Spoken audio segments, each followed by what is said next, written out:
Welcome back, sports fans. We are back for another episode of The Fan and the End. I'm your host, as always, Steven Rychel. To the right of me, the man on the mic, Mr. Marvin Powell III. Ben Troupe will be joining us shortly, my friends. How are we feeling, my friend? Last day of June. About to get hot. Man, it's already hot here in Atlanta. We got a heat index of I think it's 107 on Friday. Yeah, man, you got people dying all around the world because of this heat situation, man. It's real. This heat. Listen, I take winter all day long, bro. I take the winter all day long. When it's hot, you can strip down naked and still be burning up. At least when it's cold, you can layer. You know, what I mean, you can address that, man. But when it's hot and it's humid and you got mosquitoes out there, it's rough, man. Heat exhaustion. You gotta watch your kids running around out there. Make sure they're hydrated. Yeah. Suntan lotion, all that fun stuff. Yeah, but it's gonna be a hot one. Hear that as we're getting ready to start July. Mere days away from the 250th anniversary of this country. So, but we got a lot of fun sports talk stuff to kind of go over, and I want to get right into it. And I want to get something that I know is I wanted to get your opinion as soon as I heard it. So Obviously we know Buffalo Bills are going into a new stadium this season, right? Yeah. And the powers that be are deciding they're going to omit O.J. Simpson will not be moving along to the Wall of Fame to Highmark Stadium. I know it's for some people it's a touchy subject. Some people will still to this day feel that he was guilty. Some people say he proved himself innocent. Some say that what you do off the field shouldn't affect what you did on the field. It's not like you're having situations where you're naming stadiums and things like that. Like I get that, but we can't erase what the man did on the field. Considering he's one of your alumni there. Are you ripping him down at the Coliseum? You don't want to see his name. You don't want to see his number. Why would I do that? Because he tried to steal back his memorabilia. When you look at his big case, the big thing we all know him for outside of running for 2,000 yards in 14 games, he was innocent, and this is selective outrage. This is a guy who went through the system. The system said he was not guilty. He was judged by 12 people, 12 peers who said he was not guilty. So what are we talking about? You know what I'm saying? Like why is this even a thing? You know what I mean? Now I get it, because there's been so much interest in it. They did the video, and they spent a lot of time investigating the details of what happened and where the first case went wrong, and of course it went wrong because he was not guilty. Look, at the end of the day, we pick and choose when we want to have outrage. We pick and choose, when we want to be sensitive on a subject, and we overlook certain things and other things. And I mean, we don't have to get into make this political, but I mean, you got a president who's who's convicted of sexual assault, and has 25 women who've gone on record saying he raped them. He's mentioned more times in the Epstein files than Jesus is in the Bible, but that's okay. You know what I'm saying? But OJ is not okay. So again, to me, it's really it just shows the hypocrisy that we all have inside of us. You know what I mean? And a double standard, but it is what it is, man. I mean, the Bills have no Super Bowls. The Bills have nothing to brag about in the history of their entire franchise. You have nothing to claim. Nothing. All right. Yes, they're four straight AFC championships. Juice is the biggest star you have ever had. He's the best player you have ever had. Yes, he was convicted of stealing back his memorabilia.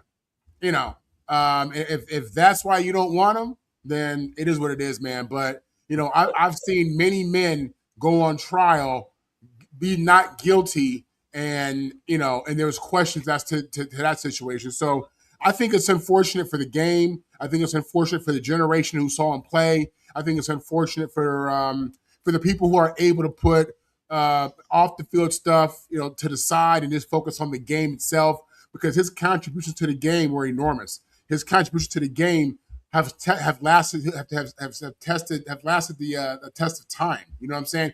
We're still talking about him not just for when you're off the field, but when you're on the field. Again, he was the first NFL running back to run for 2,000 yards. He did it in 14 games with the worst team in the league, a non-passing game, and in Buffalo, cold ass Buffalo. Yeah. So for an organization who has nothing to celebrate, I think you should take him and his not guilty verdict and put him on that wall. What y'all doing? Who y'all gonna put? I agree. It is selective outrage because, like I said, and I don't want to point fingers and say, "Well, what about this guy? I do. That guy?" We can. We need to. We can. He's like, I do help with that. Yeah. It's one of those things, but we talk about this all the time. Like, there has to be a line between athletics and personal life. You're like, there's some guys that were amazing athletes, but they're monster people. And not to sit there and say that OJ was a monster, but like, when you go through all the people that have wore that shield on their chest, being an NFL athlete, none of them are freaking choir boys. Like, come on, stop playing with me, guys. None of the owners, none of the people. That's what I'm saying. Like, if none of the people in the stands who are the fans, not mirror you. You know what I'm saying? Like, what are we doing? Seriously. Oh man, it is just weird, and I mean, look, I have no horse. I ain't got no body. I ain't got no alleged bodies on my name attached to my name. That's a stretch. I know. You know what I'm saying? But I'm not making light of what happened. But just real talk though. Like you said, nobody involved in the process of choir boy, and he was not guilty. What are we doing? It's like you said, you already said it, selective outrage, and I think it's BS coming from that franchise. I've already got bones to pick what I think they're a soft franchise, when they were trying to jump on the bandwagon when we had the owners meeting last year when they were trying to ban the tush push. That wasn't even on the docket this year. But they were the ones trying to ban it when they ran it the more times than the Eagles did or any other team in the NFL did last year. So it's one of those things. Like, I agree. I think Buffalo got other things to worry about. Worry about winning your first championship as an organization before you worry about omitting former legends who's had been a part of a major case, major investigation that he was acquitted of. So, I mean, it's there's other things I think that we should be concentrating on. And it's sad that he's not here to defend himself, to sit there and say, hey, this or that. It's like kind of like when you ban Pete Rose, right? And you wait, you're waiting to take him off the ban list after he's dead. He can't sit there and say, like, you know what, I don't want this anymore. So it's, look, like I said, I don't have a horse in this race because I'm not like, I didn't get to see OJ. All I saw of OJ was an actor. But I always say, I always look at what they did on the field, and you'd already highlighted everything that needed to be said. He is one of the greats of this game. Don't sully his name where he can't say anything in his defense. I don't like the way people go about those things. But hey, if that's what Buffalo, how they want to get started off on their two wrong feet with their fan base, at least the guys like you who watched him play. So it's a sad day for Buffalo. It's a sad day for the USC family as well, because I mean that's sitting there running that program's reputation down too. So listen, I don't want to dwell on it too much, but I mean I think when I seen that, I was like, man, that's. But man, the hypocrisy behind all this stuff, man. And I've met OJ. He was very decent to me and my wife when we met. We had a nice conversation years ago when I was living in Miami. But after his trial, right? You had so many. I feel like the world was divided on if you like him, if you don't like him, if you think he's a criminal, you think whatever. And I remember being in a restaurant in Miami, and this restaurant was packed. I was sitting on the second floor of the restaurant. And OJ walked in with a blonde, okay? Again, this is after the trial, after everybody's formed their opinion, say what they want to say. when he walked into that restaurant, you would have thought that Jesus Christ walked into that restaurant. You would have thought that the biggest that Everyone Elvis was in stopped and went silent, right? boy, you would have thought Elvis was in the building. The way the women, the men, just flocked to him, and I mean, he was the greatest thing since sliced bread when he walked into that environment. And these are people who half of them, have talk bad about him, have something to say. The other half probably indifferent. But man, his celebrity status was, it was high even after that verdict. It's unfortunate, man. It really is, because it is. And like I said, my biggest thing is he can't defend himself, and there's no one there to defend him to sit there and say or push back on this. And I think that's another reason why Buffalo just did it the way they did it. And they waited till after the stadium was built. Like, listen, we're not putting them on there now. Like, what? Yeah. What? Yeah. Come on, man. All right. Yeah. Now, moving on to the next thing, and I'm sure when this happened, you knew we were going to talk about it this week, right? So the WNBA doing WNBA things again over the past few weeks, and for whatever reason, they just won't leave Caitlin Clark alone. They just won't leave her alone, and it's sad to see how it's how we've seen this for 3 years now. Right. I'm not sitting there saying that she should be treated any differently, and her coaches nor herself. So they just want the same level of calls to be played for everybody. There's not a new rule for this person, a different rule for that person, and then even like how that the whole thing transpired after the fact. Right. I mean, obviously, everyone had their thoughts on the whole situation. And you have everyone's comments and everything like that, but then it takes them 2 days to levy a suspension. It's a 1-game suspension. It's like, what is that? That's not gonna deter anybody from how they're going to play a specific player. Right. At this point in time, like. She's on the shelf. She's got a back injury. We don't know, how long that's going to be. And, backs are funny. Anyone who's had a back injury knows that, how this person's back injury heals up and that person's back injury. It's two totally different things because not two backs of the injuries are always the same. But right, yeah, it's a tricky injury, and it's just like what are we doing? Like, I get it. When it comes to the whole Caitlin Clark situation, but like we've watched this for 3 years now, and this is how they play them, and for whatever reason they don't get the whistles, or it's after the fact that they'll levy some type of suspension, fine, etc. Why are we getting it to this point? Because let's be honest, they wouldn't have gotten the CBA deal they got this past offseason if you don't have a Caitlin Clark there. And I'm not sitting there saying like she should be the golden child, the face of the look, I don't think she's the best star in the WNBA. She's the one that has the most eyes on her. She's the most popular brand in the WNBA. And at some point in time, the owners, the referees, you got to protect your investment. And if you're just going to let this type of play against her continue, don't be surprised when she winds up going overseas. She's just like, listen, like this is how I'm going to be treated, as how I'm always going to be treated. There's going to be no change in it. Why am I going to risk my longevity as a potential professional athlete by playing in this league? Like, what are your thoughts, Marvin? I mean, obviously there has to be some hint of jealousy in this. So I'm happy you said that. It's a lot with Caitlin Clark. So first of all, let me say this. I've always felt that a lot of the negative energy, a lot of the negative press that a lot of young black athletes or black athletes have received really is just jealousy. It's jealousy because their money is exposed in regards to how much money they make. You get a confident dude up here, and you got people who say, "How dare you? Walk around with that confidence, arrogance." These guys can have all the women in the building.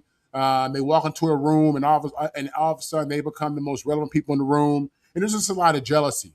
And I think Caitlin Clark is someone who people are jealous of as well. You know what I'm saying? I think you have a lot of people, and I even say some of my people. Look at this white girl from Iowa out here getting all this attention, and it bothers them. But my thing is this: who in the hell has ever played the game like Caitlin Clark when she was at Iowa? I don't ever recall any college player putting up the numbers, the shots that she put up. And you talk about she didn't win a championship. So we celebrate a lot of athletes who were really good on teams that almost made it but didn't make it. I think Caitlin Clark honestly is just dealing with a straight up jealousy problem. I think people aren't accustomed to it. People don't like it. But as you said, what she's bringing is good to the game. When they put a microphone in front of her face, especially the first couple years, I thought she was always saying the right things, to be honest with you. I don't think Caitlin, I think there is a Caitlin problem. There is. I think you got people, of all demographics who are probably sick of hearing her name. You know what I'm saying? And I think you have some athletes who wonder how come, we've stopped to put a spotlight on her. I think, jealousy is a real thing. I think that in sports, you see different people, whether it's the fans or the media or the players. I think you see jealousy play out in many different areas and from many different people. She's no different. And I think she's paying her dues. I think, you want to be the celebrity, which she is. You want to be the spotlight player, which she is. You got people who feel a certain kind of way. And when you go through the paint or you end up on your back, you get hands to the throat. That style of play isn't really foreign. So it's not like, this is a whole bunch of extra. Them girls in the W, they get after it. You know what I'm saying? And of course, little light bright Kaylin, she got a target on her back. You know what I'm saying? Being the face of the league. So I think this is pure jealousy, man. I think it's pure jealousy. This is what it looks like, for a Caucasian athlete out there who's getting a lot of press and balling. But black athletes been dealing with jealousy their whole life in so many different ways. And, it's unfortunate. But, again, I think we all should be honest about the fact that race is so embedded in all of us by the media and just by the government and everything else that it plays out. Some of us recognize it within ourselves. Some of us don't. Some of us, are much more racist. Some people are just conscious. You know what I'm saying? There are different levels for everybody. But, race is a big factor. Jealousy is a big factor. And this is the world we live in. Ben, your thoughts, what are your thoughts on how Caitlin Clark is still being treated? We're in year 3 of her professional career. She's Larry Bird without the championships. When Larry Bird was in the NBA, he was surrounded by black talent, but he was so good that you knew that anything that was said about him was jealousy, was hate. Caitlin Clark, I'm going to say this. Anytime you try to exclude your best player, where do they do that in any league? Like, they don't do that nowhere else. When they wanted Wemby to win the championship because he's easier to promote as a 7'6" guy than the Knicks as a team. Now, the Knicks was good for the NBA. Mike Trout was the best player in baseball. He just didn't win a champ. He didn't win a World Series. They still, hoisting him up with everything they did with him. When it comes to Caitlin Clark, she don't need nobody else. Angel Reese needs Caitlin Clark for us to take notes. That doesn't mean Angel Reese ain't a good player. And something you said too, Marv. Look, with what she did, when's the last time you were just watching women's college basketball? When she played? Hey, man, I want to see this young lady play. Why? Because hate draws people to you. Why y'all what's up with this young lady? They're talking about her on non-sports networks, CNN, Fox. They're talking about her over there. So the WNBA has a Caitlin Clark problem because she giving you a layup. She got her own shoe deal. Listen, Asia Wilson, she's the best player in basketball. No doubt about it, right? Everybody needs a villain. Everybody needs another person. Like, I remember what Magic and Larry Bird meant to the league. Here come this Jordan dude in the Midwest, kind of bringing both sides together. And he took it. Caitlin Clark is a face that is recognizable when she's not on the court. How many of these young ladies outside their height would you know them if you saw them in public? You wouldn't. You would know Caitlin if you saw her. That's Caitlin Clark right there. That kind of stuff is marketable, and I don't understand when somebody is giving you something of this caliber while you just get behind it. And you said it, Marv. Hate is a real thing. You really, all these gurus and masterclass guys walk around talking about people just do this to be successful. No. Success and team success is different. The best team is going to win the chip. Caitlin Clark is the reason why you're watching. Like, Caitlin Clark got people tuning in to WNBA like they're going to get that type of action. Caitlin Clark got people getting suspended for choking her. Like, why are you trying to choke her? You're trying to get her because she's that good. Caitlin, remember when you were watching didn't the Detroit Pistons have the Jordan rules? You got the Caitlin Clark rules. These teams are doing all kinds of stuff. You can't stop her. If you're in front of her, you can't do nothing with her. But I just think that when I look at the Caitlin Clark situation, it's why the WNBA has the problems that it has. It's why Marv, when I think about the National Football League, the quarterbacks are gonna they're the most marketable because they are the most recognizable. Now you're gonna get, some Jamar Chases and Justin Jeffersons and Bijan Robinsons and Christian McCaffreys.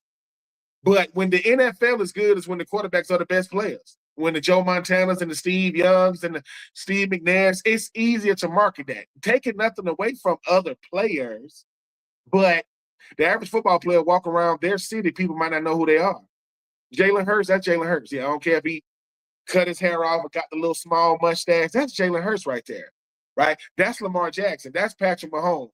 Not, hey, man, do Isaiah Pacheco, how does he look? Oh, he don't even play for Kansas City anymore? It's that type of thing going on with the WNBA to where I have a recognizable superstar that, let's call it what it is, because she's white, people are pissed. Like it's as simple as that. Like, it's crazy because Cooper DeJean plays quarterback. No, he's white and plays corner. What? He a white corner? That stuff matters. But in the WNBA, we wanted to look a certain way. That's not taken away from a Cheryl Swoops and a Lisa Leslie. They need to stop that. You're killing their legacy. Lies. Their legacy grows because more eyes are on it. So now when Lisa Leslie is on somebody's sideline, on somebody's own bench coaching, now people say, hey, Lisa, this might be an opportunity for you to get more recognition for what you meant to the league and so on and so forth. But let's call it what it is. I want the younger generation to get more shine, to bring more attention to the sport. It doesn't mean that you were better or worse. And when people saying, hey, man, she got to win a championship. No, you hope she does because you talk about it like she does. And being away from the game, and, being an old head, whatever they want to call us these days, the last thing the current crop of players want us to do is come in there telling them how good we were. No, we can't. You either recognize what we've done or not. But we can pick up these new players. We're supposed to say, yeah, man, we trying to help these players. We trying to have another $500 million quarterback. We trying to have $100 million running back. Because once one does it, it can be done. But with Caitlin Clark, it's, well, I ain't never seen no white girl that can do this. I ain't never seen no white girl that take over the league like this. Embrace it. Yeah, but embrace it. Because guess what?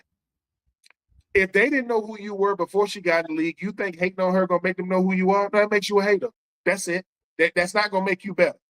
And I guess because I didn't come from that cloth, I think being a hater is less about where you played and more about your bloodline. If your bloodline ain't got no hate in it, you ain't gonna hate. I don't care.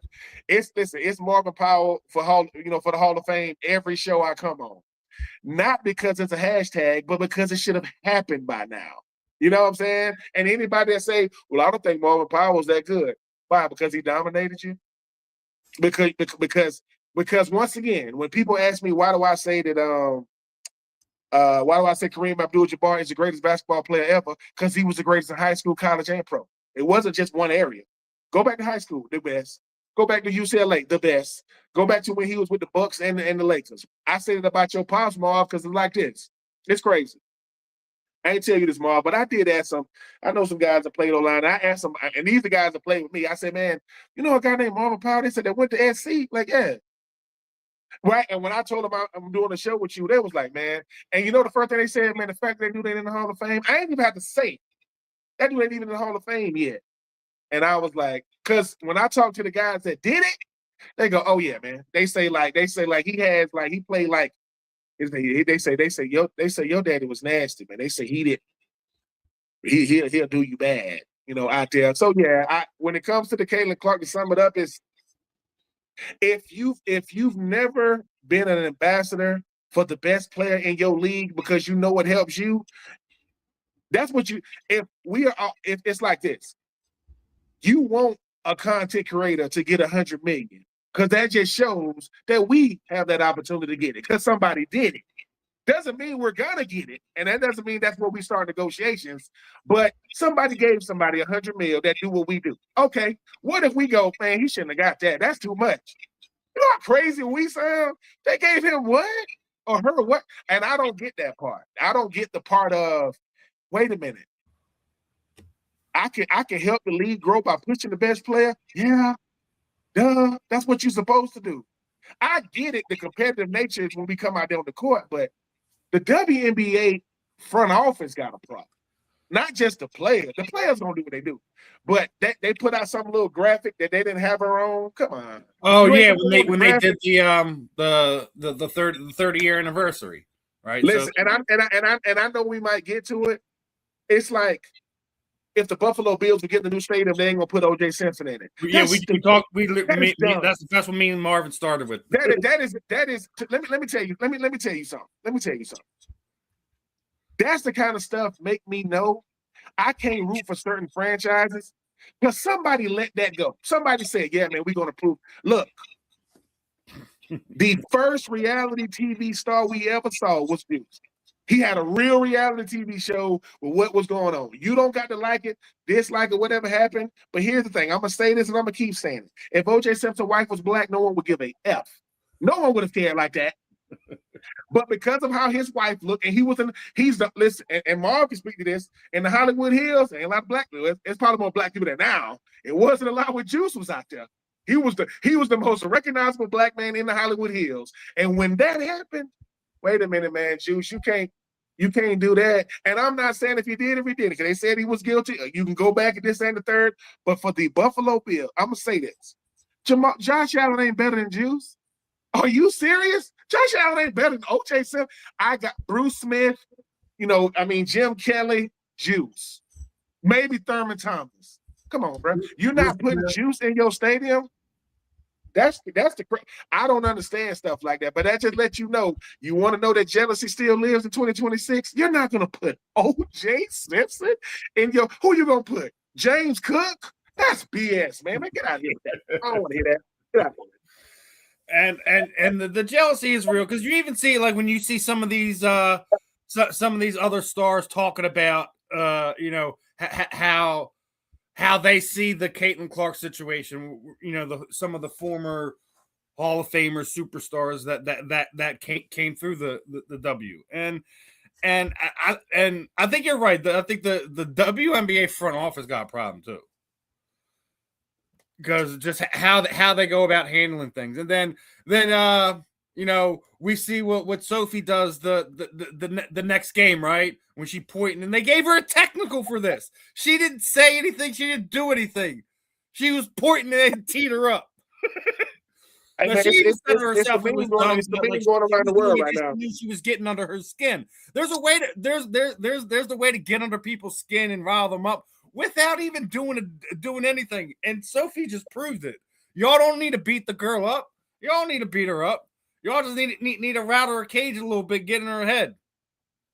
Doing it the way they're doing it, it needs to stop. The WNBA needs to go about it a different way. The referees need to go about it a different way. But the question is, will Caitlin Clark survive another 2 seasons? They better hope she does. They better hope she. All I'm saying is, once again, if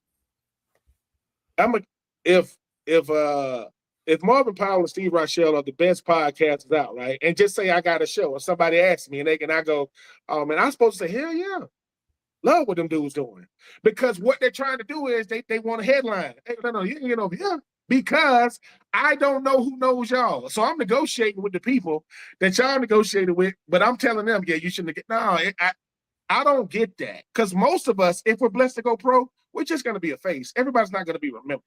You need to get out of that. Oh, everybody knows you because you was a pro. It don't go like that. But if somebody asks me about the best tight ends ever, I'm not gonna say I'm better than all them dudes. That's stupid. What? I can tell you who the best was, and I'm happy that they got tight end you, right?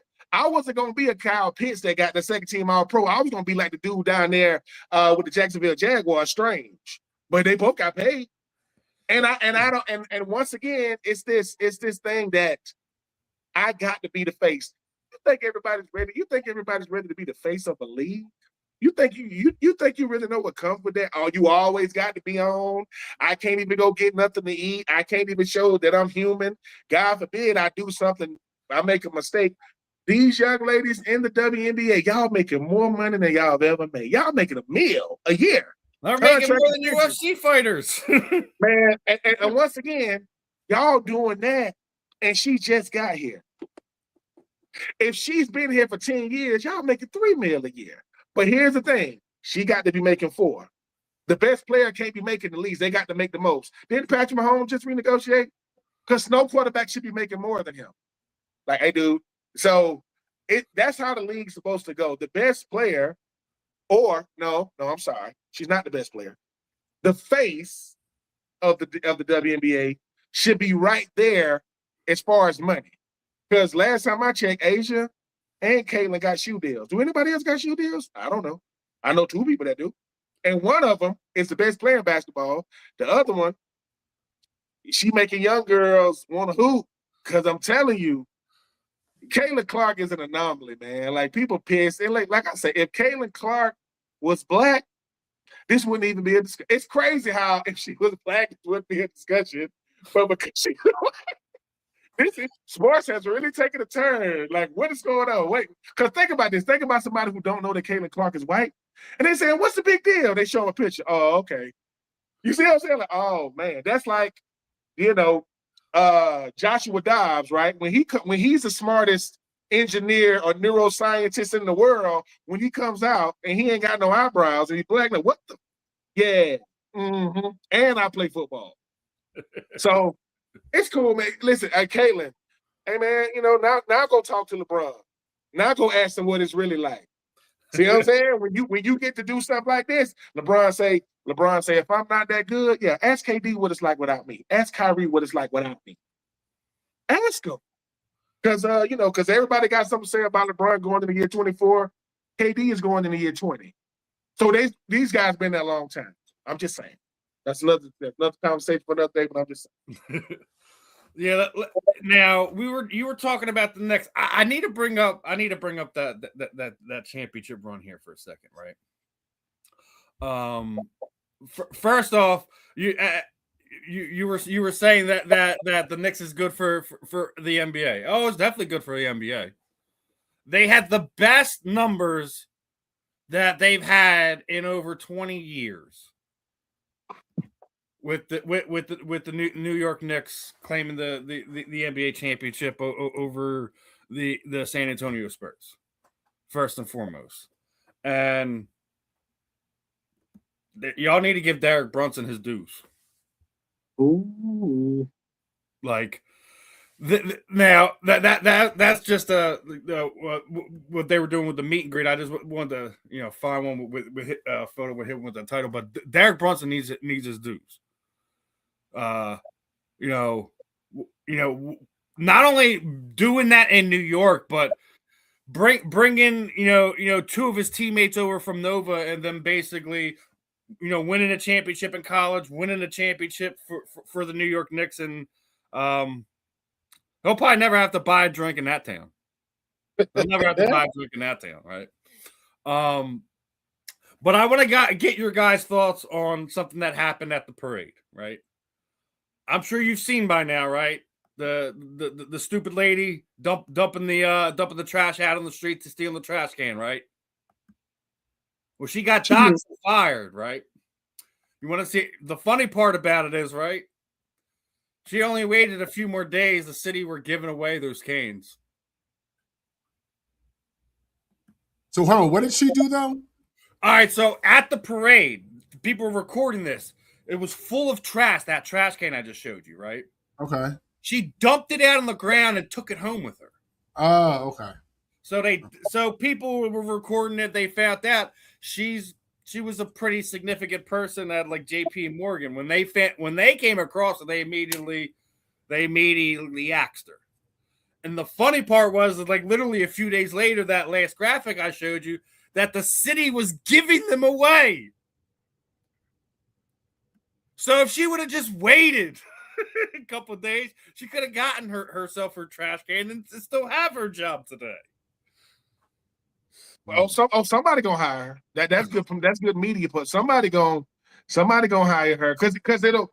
If Chase is smart, they'll flip that and make that look like, hey man, that was all planned, man. We knew we was gonna. Hey man, you got to take these lips. But yeah, that's New York. Listen, New York, the Knicks winning it all, dumping out. And here's the thing, right? I mean, is that really a problem? You saw a lady dumping out she's stealing your trash can. Like, what's the problem? She's taking the problem was that she was dumping the trash on the street. Have you seen New York? Yeah, I know. Right? Okay, so who else is dumping it? Okay, we saw her. I've seen some of the streets. I ain't talking about all New York now. Have you been to certain parts of Harlem and Brooklyn? Who's dumping that trash out? But hey, I mean, she'll land on her feet. Somebody forgot to tell that lady that everything goes viral. Like, people are looking at you, ma'am. Like, dumping this.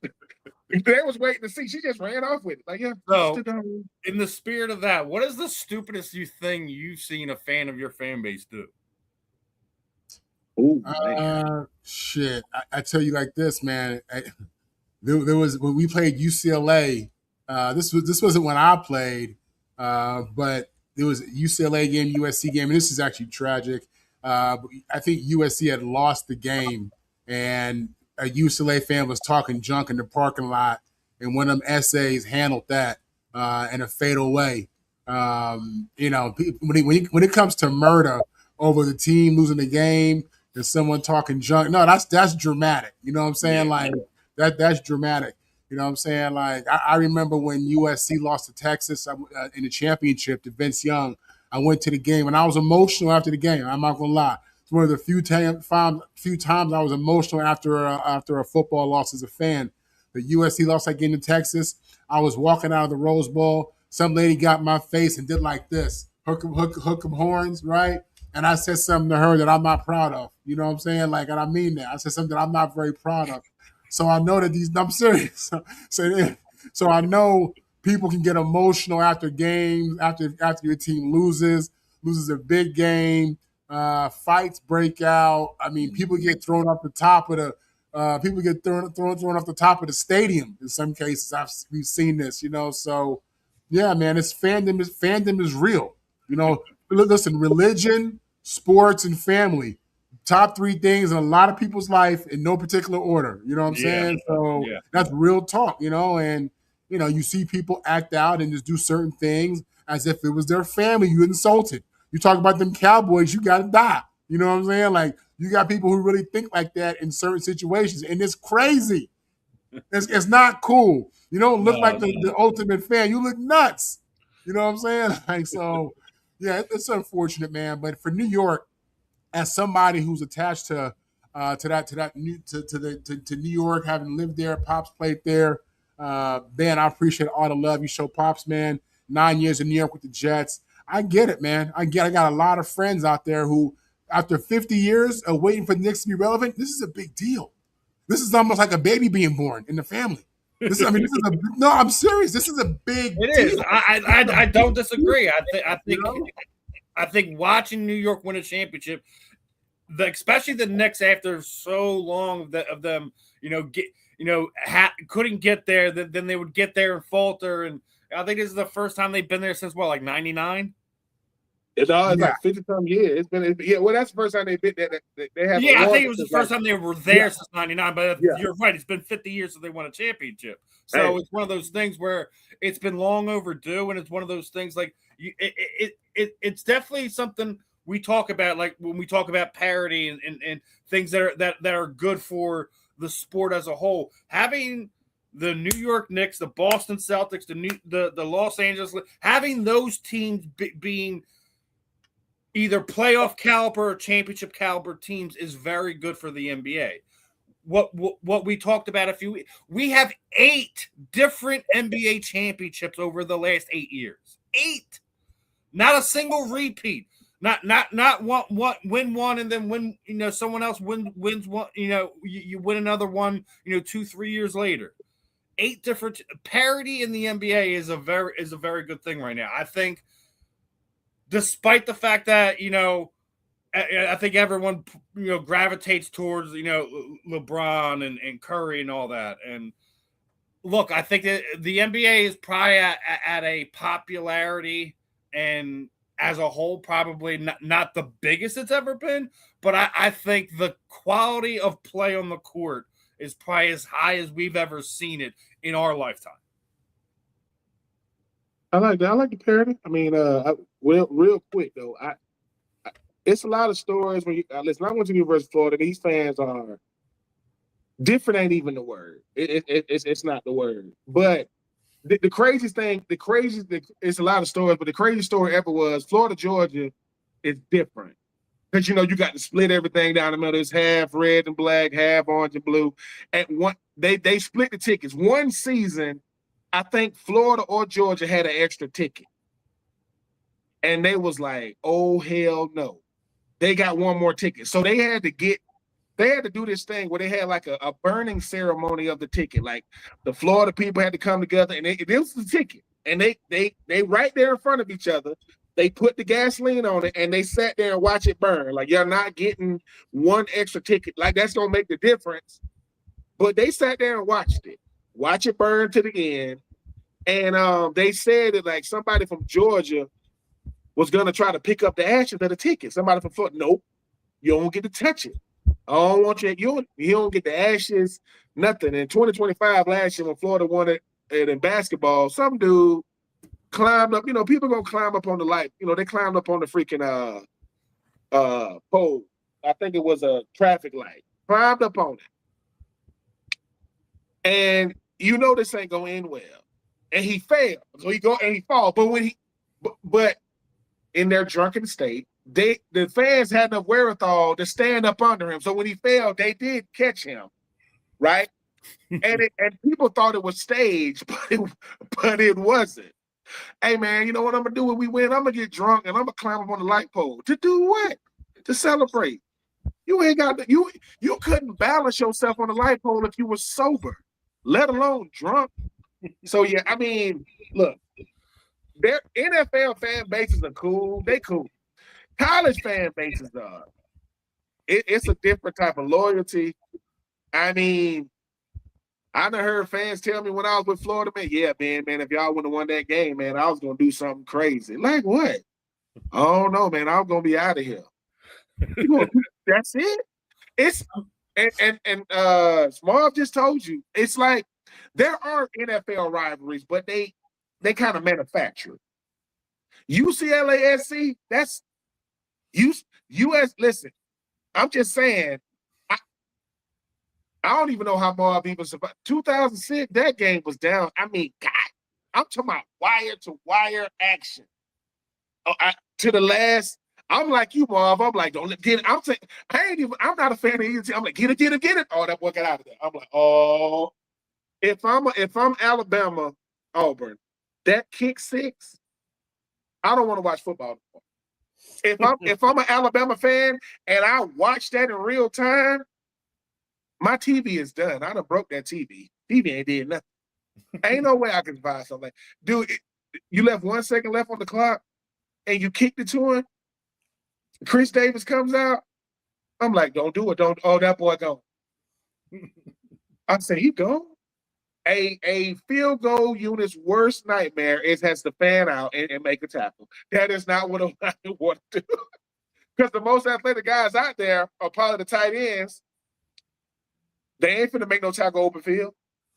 That's awful. That's and every special teams coach in America, like, you want to show you the importance of fanning out when I tell y'all. So I don't blame Auburn. I blame that the freaking what's the guy? The guy that operates the freaking clock, because he left 1 second. It wasn't 1 second left. He just stopped it. In the kick six game? Huh? Yeah. In the kick, yeah. So just Ma, think about this. The average play take what, 4-5 seconds? It's like 3 seconds left on the clock. They run a play and 1 second left. People like this. So when they kicked it, Nick Saban, you see how Nick Saban just ran the field? Like, I'm telling you, man. I said, dude, that's the game. If they go to overtime, Alabama probably win. If they go to overtime, nope. And you know what's? And let me tell you how humble life is. Chris Davis, the guy that did the kick six, is the same guy that gave up the game with a touchdown to Kelvin Benjamin in the national championship. That's him. So the one that gave up the touchdown to Kelvin Benjamin, same guy to run back.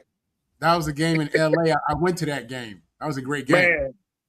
And so look, I'm sorry. If you don't know they about to throw a slant to a 6'5", 6'6" receiver on a 5'9" cornerback, you shouldn't be playing football. I knew that was coming. And they're like, what happened? I say, hey, man, Devin Hester, for those who don't know, the greatest kick returner, punt returner, he got drafted as a quarterback. Didn't he play receiver in the league? Okay. So everybody, I'm just saying, hey, man, what they say, hands are great, feet are better. You got to have good feet. You want to play corner, baby. Just saying, stone hands. But yeah, that's. I couldn't be no Alabama fan. Kick six I would have had to go to therapy. I would have like, hey, bro, I need some help.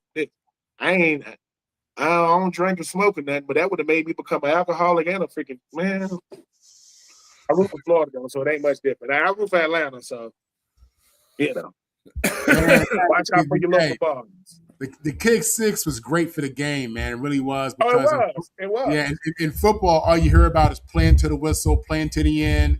It ain't over till the fat lady sings. You know what I'm saying? Like, you got to believe. Like, all these things we grow up hearing, you know what I'm saying, you see played out in that situation, man. And it's real. And Nick Saban talked about it. One of the greatest plays in the history of the game. Happy you brought that up. I watched it live on TV. I remember just being like, wow. I mean, I feel like all them Alabama fans were going to go home and off themselves. You know what I'm saying? God forbid. But it was that emotional. It was that dramatic. If the trash talking, okay. If that's SC, UCLA, and SC running back, bigger than the running back, UCLA fans, that's going to be the longest walk to their car ever. Because I got to remind you of what like you didn't just see it. Oh, y'all thought y'all was going to win? Get out of here, clowns. You got to deal with the whole offseason. There is no sympathy for your rival. Next game. Oh, yeah. There is no sympathy and empathy for that stuff. I don't want to hear that. I mean, Florida didn't make a bowl game in 2025, right? But we made sure Florida State, who had 5 wins, they need one more win. Nope. You ain't going to one either. Florida State. And people say, well, Ben, y'all ain't make a bowl game. Okay. Florida State had 1 guy drafted. I'm telling you, listen, when it comes to your rivals, you hate them. You talking. This is like the NFC East times 1,000,000. I'm telling you, I don't know who, SC. I mean, I would say this. Y'all probably got people that won't show how to be their rivals. Like, people say, what about Stanford? What about Cal? Sorry. Nothing against them, no Cal college teams. I respect them. It's UCLA and SC. And that's nothing against Fresno and Cal and Stanford and San Jose State. Sorry, man. Y'all like little brothers. Y'all got a bunch of little brothers in California. So, because people used to get mad, like, hey, man.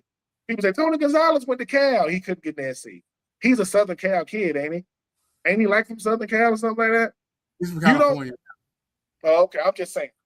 I mean, Junior Seau, and he from Oceanside. What's it called? Oceanside, something like that. Yeah. Went to SC. Yeah. No one says, "Hey man, SC or Cal Berkeley." No, and that's no disrespect. SC or Stanford, where their mascot is a tree. No. So, and I know the Cal. Nothing against them California colleges, right? I'm just saying, SC, National Brand, Stanford, y'all got a tree. Y'all had Andrew Luck. Well, I'm just saying. Now, getting into the main topic of the day, as last week's trade has kind of made some noise in the NBA's Eastern Conference, as Giannis is now in Miami. Big trade has happened, and my question is now, right? Does the Giannis trade make the Miami Heat an instant contender in the East? Or does it say that they're closer to putting together a playoff roster? Ben, start off with you on this one. If I know that I think since it's happened, I think Wiggins has signed. I think he signed with the Heat. If guys are willing to take discounts to play with Giannis and Bam, or really Giannis, yeah, because you're gonna have to take a discount to play for Miami. You're gonna have to take a big. So if guys want to win, let me say this: if guys who have already quote made their money and they want to keep playing with a Giannis and a Bam, yeah. I mean, because they gave up everything. My goodness. I mean, they really want the Giannis. That was a big trade. Big trade. Yeah, I mean, I think that the Giannis being a superstar, when you are a superstar, you decide where you want to go. And Giannis picked Miami over Boston. He didn't want to go to Boston. And for everybody saying that, oh, you don't trade Jaylen Brown for Giannis, you trading the Finals MVP for a Finals MVP. No, Jaylen Brown is not the player Giannis is. They both got the same number of chips, same number of Finals MVPs. Now, if Giannis would have went to Boston, yes, sir. It's gonna get ugly with him and Tatum. Oh, it's gonna get ugly. But Bam, and I love Bam. Outside of the 80-something points, I mean, Bam is good. He ain't a bad player. But I think it makes Miami interesting to have a Giannis, but you're gonna have to add some more pieces, because the last thing you wanted was a New York Knicks team winning championships. They're gonna be because Boston gonna be a problem once Tatum gets. Giannis might be. What we seen of Tatum at the end of last year was a guy who was probably 70-80%. Yeah, Giannis might be the new KD superstar, but ain't gonna win no more chips. Like, yeah, you're gonna put up numbers, you're gonna be an all NBA player. I'm sorry, man. That's it's the curse of LeBron. It's the curse. What are your thoughts, Marvin? Does moving Giannis to Miami make them an instant contender in the East? I mean, on paper, maybe, but let me tell you something, man. I'm through with these on paper NBA teams in the preseason. I remember when Brooklyn had KD and Kyrie and the third guy, and I'm like, who the hell? Harden. Yeah. And I was like, Mister, I don't know how to play basketball in the playoffs. Yeah. I'm like, who in the world is gonna ever beat Brooklyn? You know what I'm saying? And them dudes was terrible. Them dudes was trash. They couldn't, it was crazy. And you've seen all these super teams pop up on paper in the preseason. And at the end of the day, what you realize is continuity matters, team matters, chemistry matters. You know what I'm saying? And like just having names on paper, that ain't it. You know what I'm saying? Like that's just not what it comes down to. And Giannis is a great player, was a great player. But I mean, he's had a couple of injuries. Bobby Portis is getting older. Bam. I mean, who's the shooter on the team? I don't know. You know what I'm saying? It's just like, I think they got names. They got some good old names. You know what I'm saying? I don't know if they got young dogs out there. I don't know if they got, dudes who going to be able to play through the season, play in the playoffs. I mean, I don't know, man. I feel like I've seen this movie before. You know what I'm saying? And I've seen this movie before, Marvin. You're right. So, are they going to be a contender? If they're healthy, they'll be competitive. That's why I said contender. I didn't say, championship caliber team.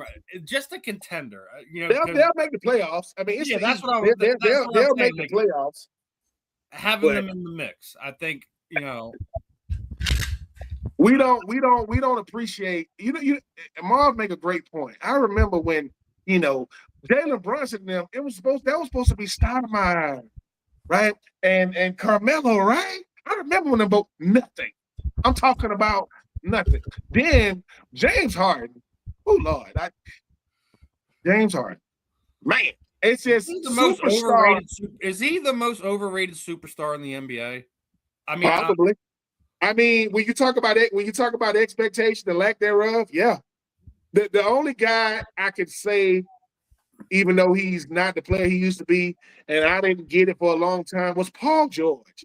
People would go crazy. Paul George. The three guys that will go down in history to me, they ain't the worst. It's gonna be Paul George. It's gonna be James Harden, and I know you hate this name, Steve. It's gonna be Ben Simmons. Good Lord. I hear he wants to come out of retirement, and Philadelphia's on his list of places he wants to play. I don't think I want that poison again. Ben Simmons is coming back out. He's coming out. He's saying after his year away from the NBA, he wants to try to come back, and Philadelphia is among the places that he would like to go play. I'm out on that. I'm completely out on that. Just so we know. Look, I think Miami is an interesting team in the East. I think Giannis helps them get closer to contending in the East. The East isn't a bunch of paper teams anymore. You have 4 to 5 teams that are really good and it can give you fits on any given night. So I agree with Ben that they're going to need more than just what they have right now. They're going to need something else. And we talked about this a few weeks ago, and over the last week or so, it's been heating up the whole LeBron and Golden State thing. Because they just the Draymond Green player option was just declined. They got an extra almost $30 million to play with.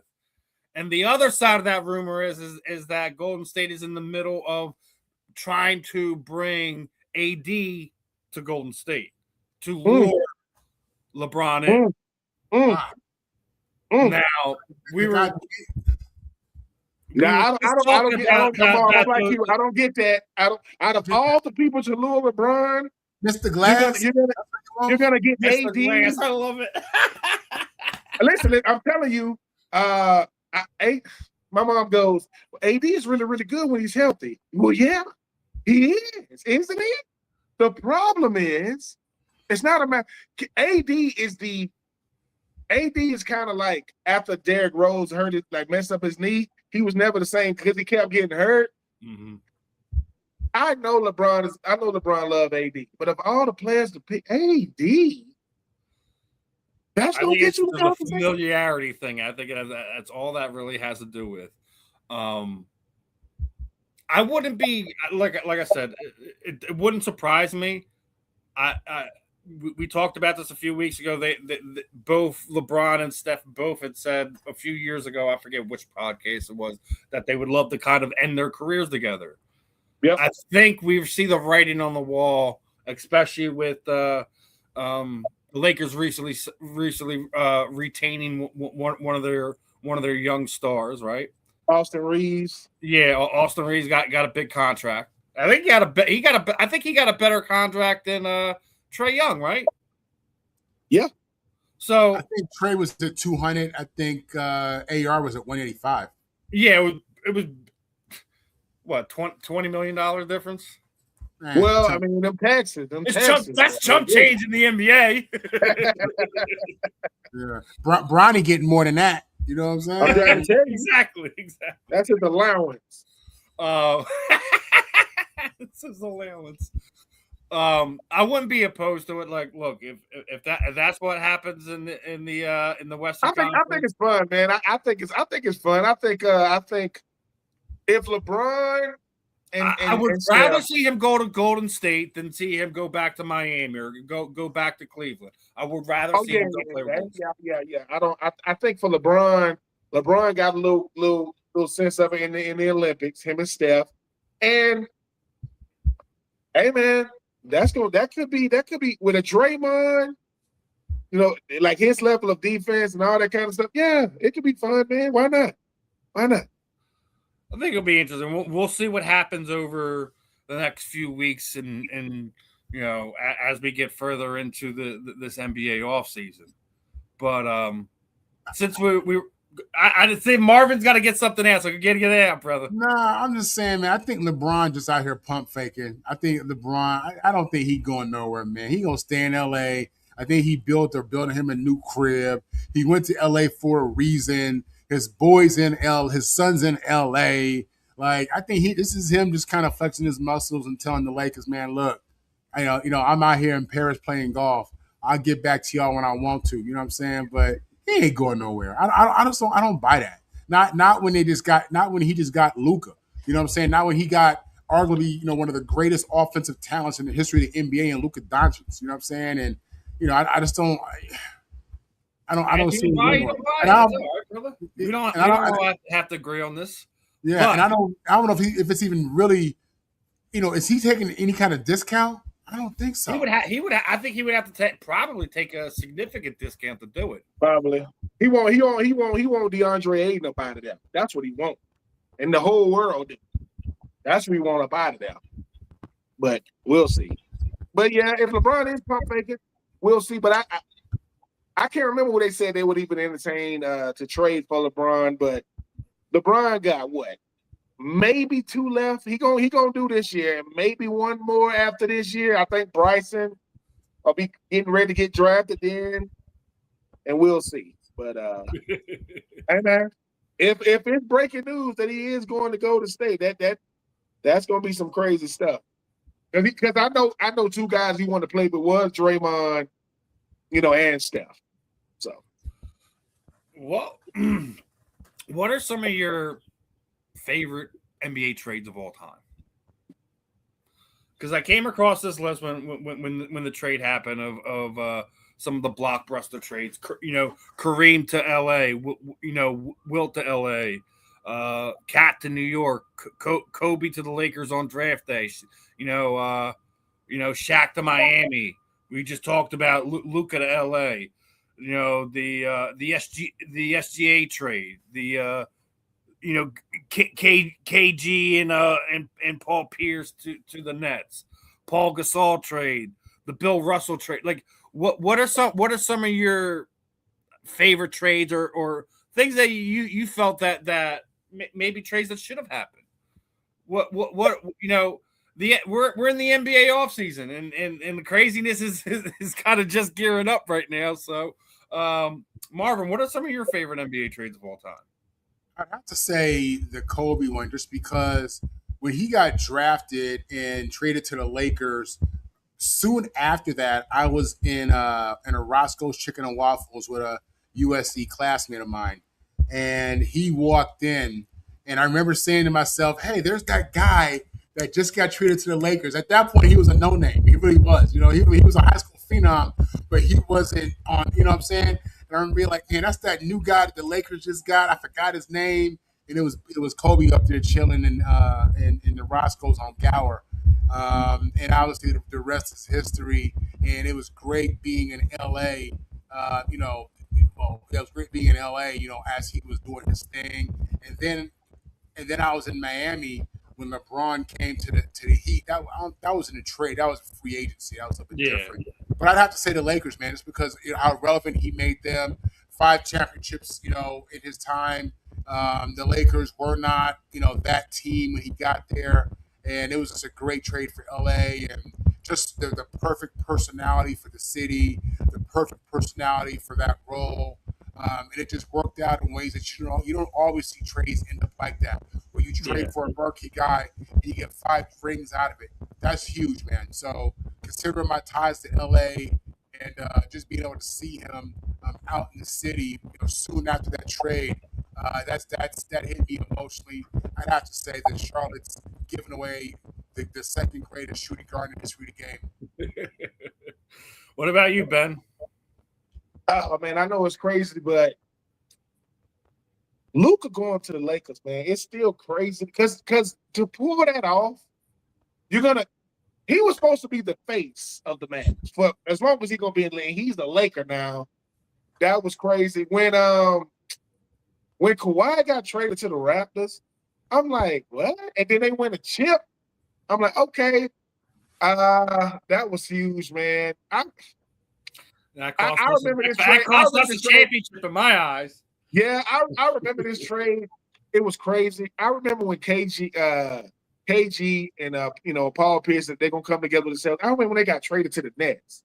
Like, we're gonna trade y'all together to the Nets. I'm like, dang, y'all gonna do them like that? But it is, to me, it is Kobe. Kobe is the reason why Luka is a Laker. They're like, dude, you got to get the guy in here.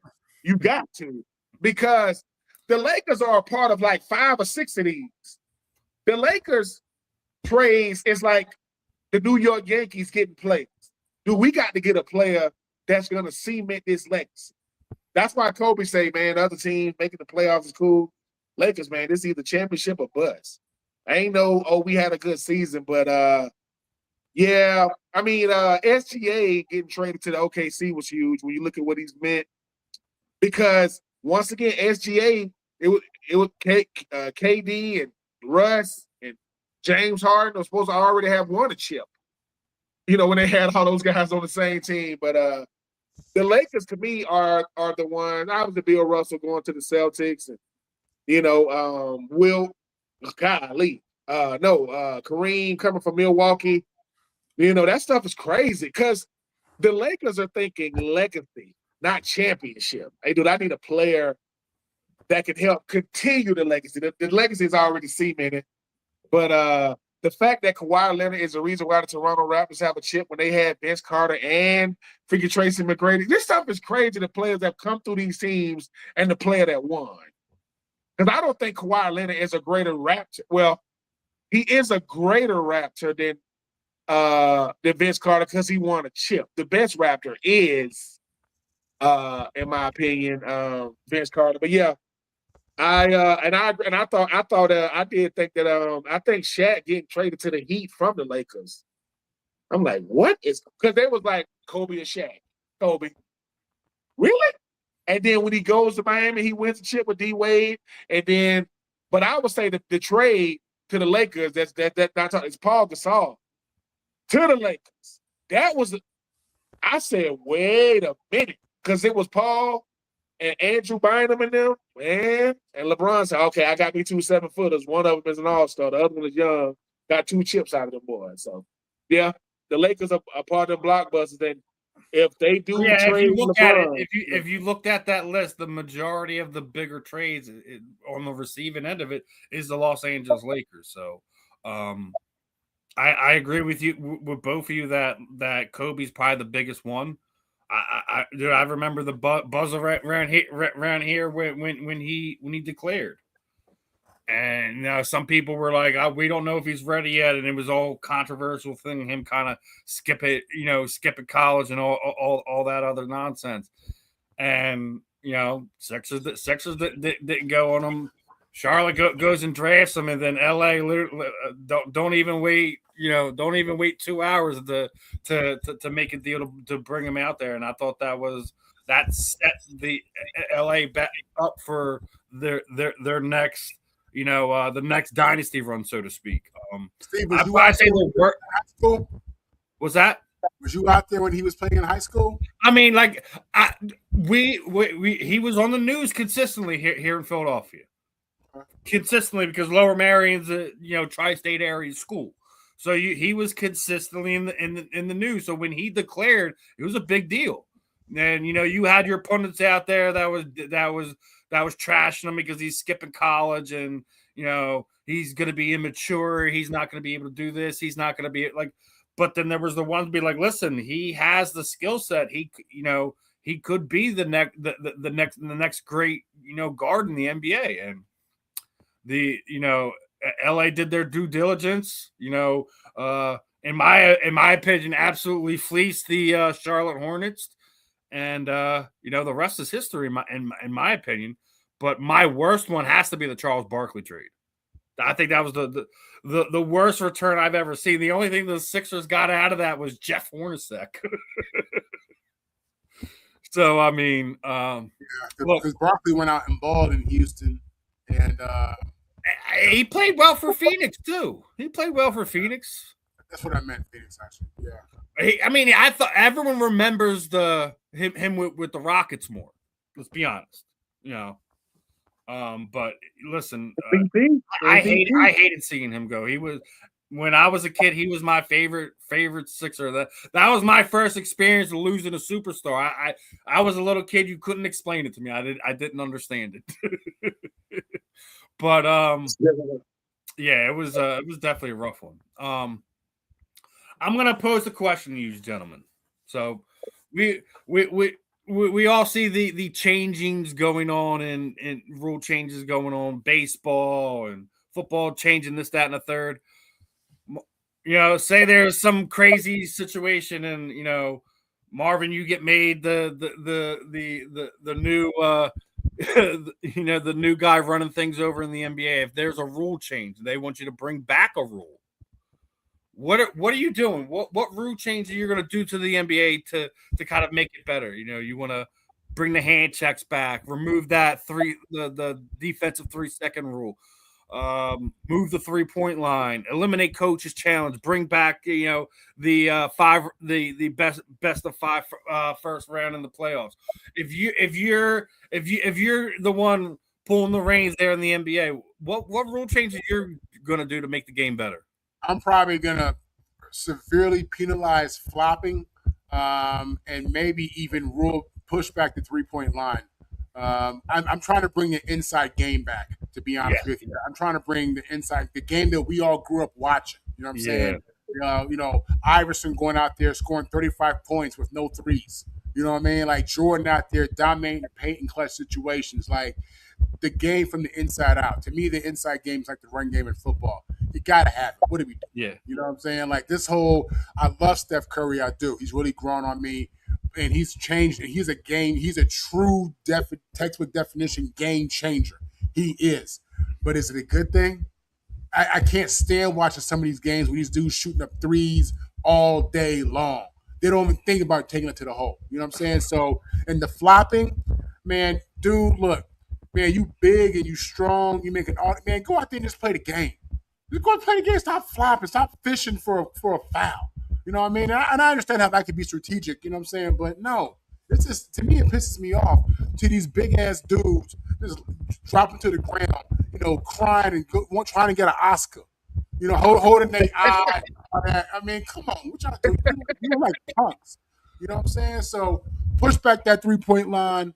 I'm with you on pushing back the 3-point line. Bring back the hand checking. I'm good with that. Bring back the inside game. That's what I'm doing. What about you, Ben? You're the new commissioner of the NBA. What is your first order of business? There will be no more load management. You will have to play in every game. We pay you to play basketball. What do you mean you're tired? You are paid to play. You will, if you're not hurt and you ain't on the injury list, you will be playing. That's number one, right? Big man, right? I cannot tell you to not shoot threes, but we need to teach learning to play with your back to the basket. I would say, you know what I'm saying? Because here's the thing. The two guys that have reshaped the NBA, Steph has reshaped the NBA from the 3-point line. Dirk has reshaped the game with the swing man. All these big dudes, they playing like Dirk. Because Dirk he was tall, but he couldn't handle Shaq and them. That's why his game moved. Look at all these dudes. And I'm telling you, the hand checking, man, got to come back. Because a lot of these dudes, they really can't dribble like that. Ain't that the threat to you? And here's the right hand checking, I think, but I would put that first. Everybody think, oh, we better athletes now in 2026. Lies. I don't believe that. They just giving y'all a lot of space and can't nobody defend. Get back to defending. And what do you mean? Kawhi's not playing tonight? Yes, the hell he is. Yes, he is. Oh, and how significant can be defined? The fines can be significant. If you're missing games because my tummy hurts. No. Michael Jordan, the flu game. I don't want to hear it. I am no more load management. The hand checking. Big men play that. Okay. Once again, Marv, Steve, you at the YMCA, you at LA Fitness. You want to just get you some runs in on the court. You walk in, a 6'9", 6'10", 6'11" dude comes in. Hey, bro, you running? Yeah. And you give it to him. And he's at the three-point line clapping. He said, if you don't get your behind down low, what are you doing? High percentage buckets. Shaq could not even shoot free throws and still had the career he had. So, big men, we want to teach y'all how to be big men again. I don't want to see 7'6" three-point shooters. I don't care that you can make it. Joel Embiid, you can shoot a three, man, but I need you to take more high percentage shots. You think, what, 7 feet from the basket, 20 feet from the basket? You tell me. But yeah, I hate load management. And the flopping, listen, if you flopping, you get fined, the team get fined. No, listen, I'm going to end it right now. If you flop, it's a T. It's a T from the gate. Not fining you, not anything. No, I'm teeing you up right then and there. I've had enough of that aspect of it, but I love all of it. I definitely think the way the game is played today, they should move the three-point line back. I definitely believe in that. It's a free throw to some of these dudes, man. It's crazy.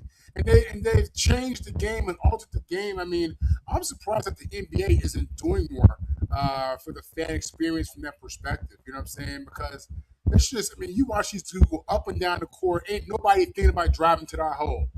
Nobody. People who have no business putting that ball up, shooting that long ball. Everybody does it. I said it from the gate. The one thing that drives me nuts about Joel Embiid. One thing that drives me nuts. I'm like, dude, you're 7'4" and you're taking threes when literally you could walk up to the basket and just put your hand in there. Like, okay, you know how this stuff is common sense. And I'm sorry it's taking us this long for the common sense committee to make its appearance. We are here.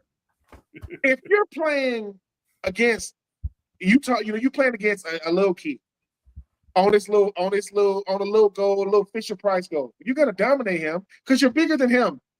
Like, I'm not gonna let you get no shots up. I'm trying to teach you a lesson.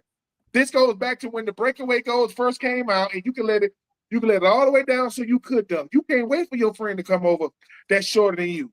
I'm posterizing you. I'm not taking one shot. What does your little friend say? Well, you're only doing this because you're bigger than me. Hell yeah. That's basketball. And now, let me get that. Bruh. What? And that's not a high percentage shot, by the way. And Steph has come out and said, look, man, I didn't know that me doing this was going to cause this. Yeah, dude, it has. Like, you shake an entire generation, no matter how tall they are. How tall is Wemby? 7'6". Wemby with the three. Wemby with the three. Wemby with the alley. Alley. I mean, come on, bro. It's a waste of being. Listen, it's a waste of being tall if you can't play like a big man. Just like it's a waste of being big in football if you're not physical. Why be big? That's the first thing they're gonna say. Bro, you should have been little. Playing like that, you saw. Yeah. No. So, yeah, we got to get.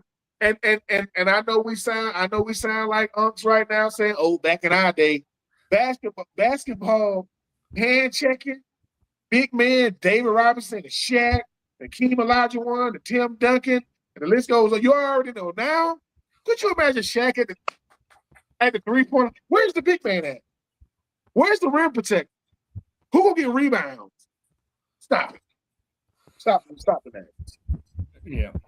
And speaking of stop it, I came across this and I couldn't believe my ears, right?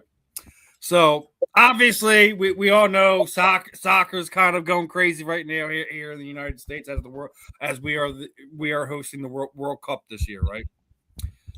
And apparently,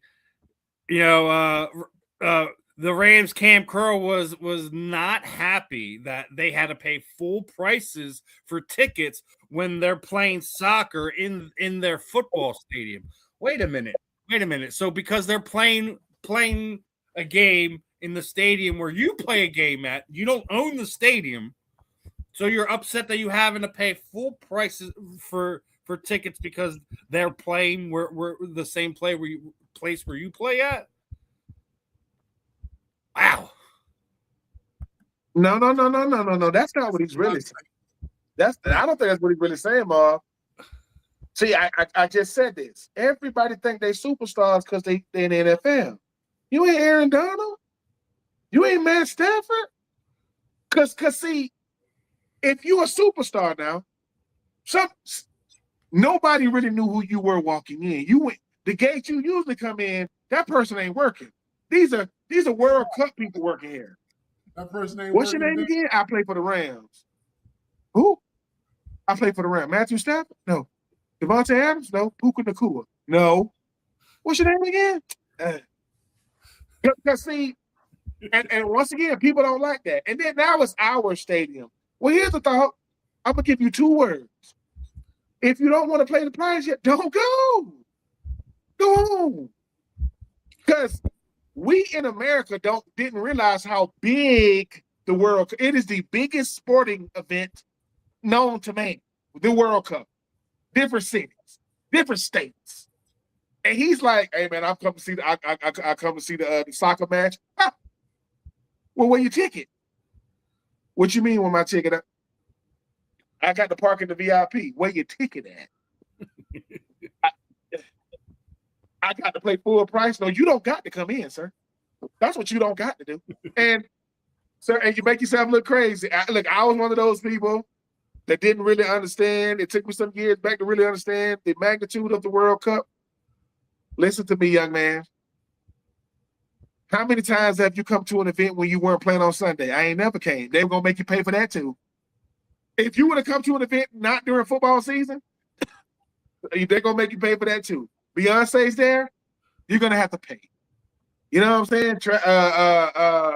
So, yeah, what it was is, he's saying, well, the World Cup is in America, so I'm an American football player. Don't care. Okay. You got it. What are your thoughts on this one, Marvin? This is crazy. Just a young dude who don't really understand like the business of sports and how the NFL and these cities lease out these stadiums, and you know the NFL has been trumped by the World Cup. You know what I mean? He's right. You know, Ben's right. I mean, right. I mean, in America, the NFL is the biggest sports thing going. But when it's World Cup season, everybody takes a back seat. Everybody is privileged to have a World Cup game in their stadium. You're lucky to have a World Cup game in your stadium. You know what I'm saying? So, and you being a who, you know what I'm saying? Somebody says your name, who? You know what I'm saying? You're saying who? That's the first time I've heard that man's name. When this was that's the first time I've heard his name. Hold on, you know what it was? You know how like somebody say your name and the guy you say it to, hold on for a second. Hey, yo, Mom, what's your name again? Do you know it's so-and-so? And you go, who? He say he played for the Rams. What's his name? His name is so-and-so. Is that Stafford? No. Is it Adams or Nacua? No. Oh, man, is it Miles Garrett? No. Here you go. Listen.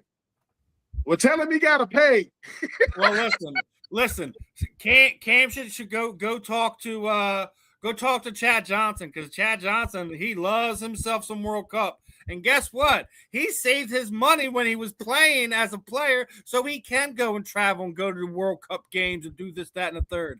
Maybe it's a thing that he's penny pinching because he's overspending on other areas. So yeah, and the thing, there is a guy, and I thought this was fake. There is a guy that went to the World Cup that has a sign, and the sign says, "I sold a house." And I'm thinking, there's a guy that sold his crib to make it to the World Cup. I'm like, nah, I'm not doing that. He's like, sorry, Mom, I sold a house. Now, and I'm on like, the other side of things, I get where Cam's coming from, because all right, so Philadelphia is one of the host cities, right?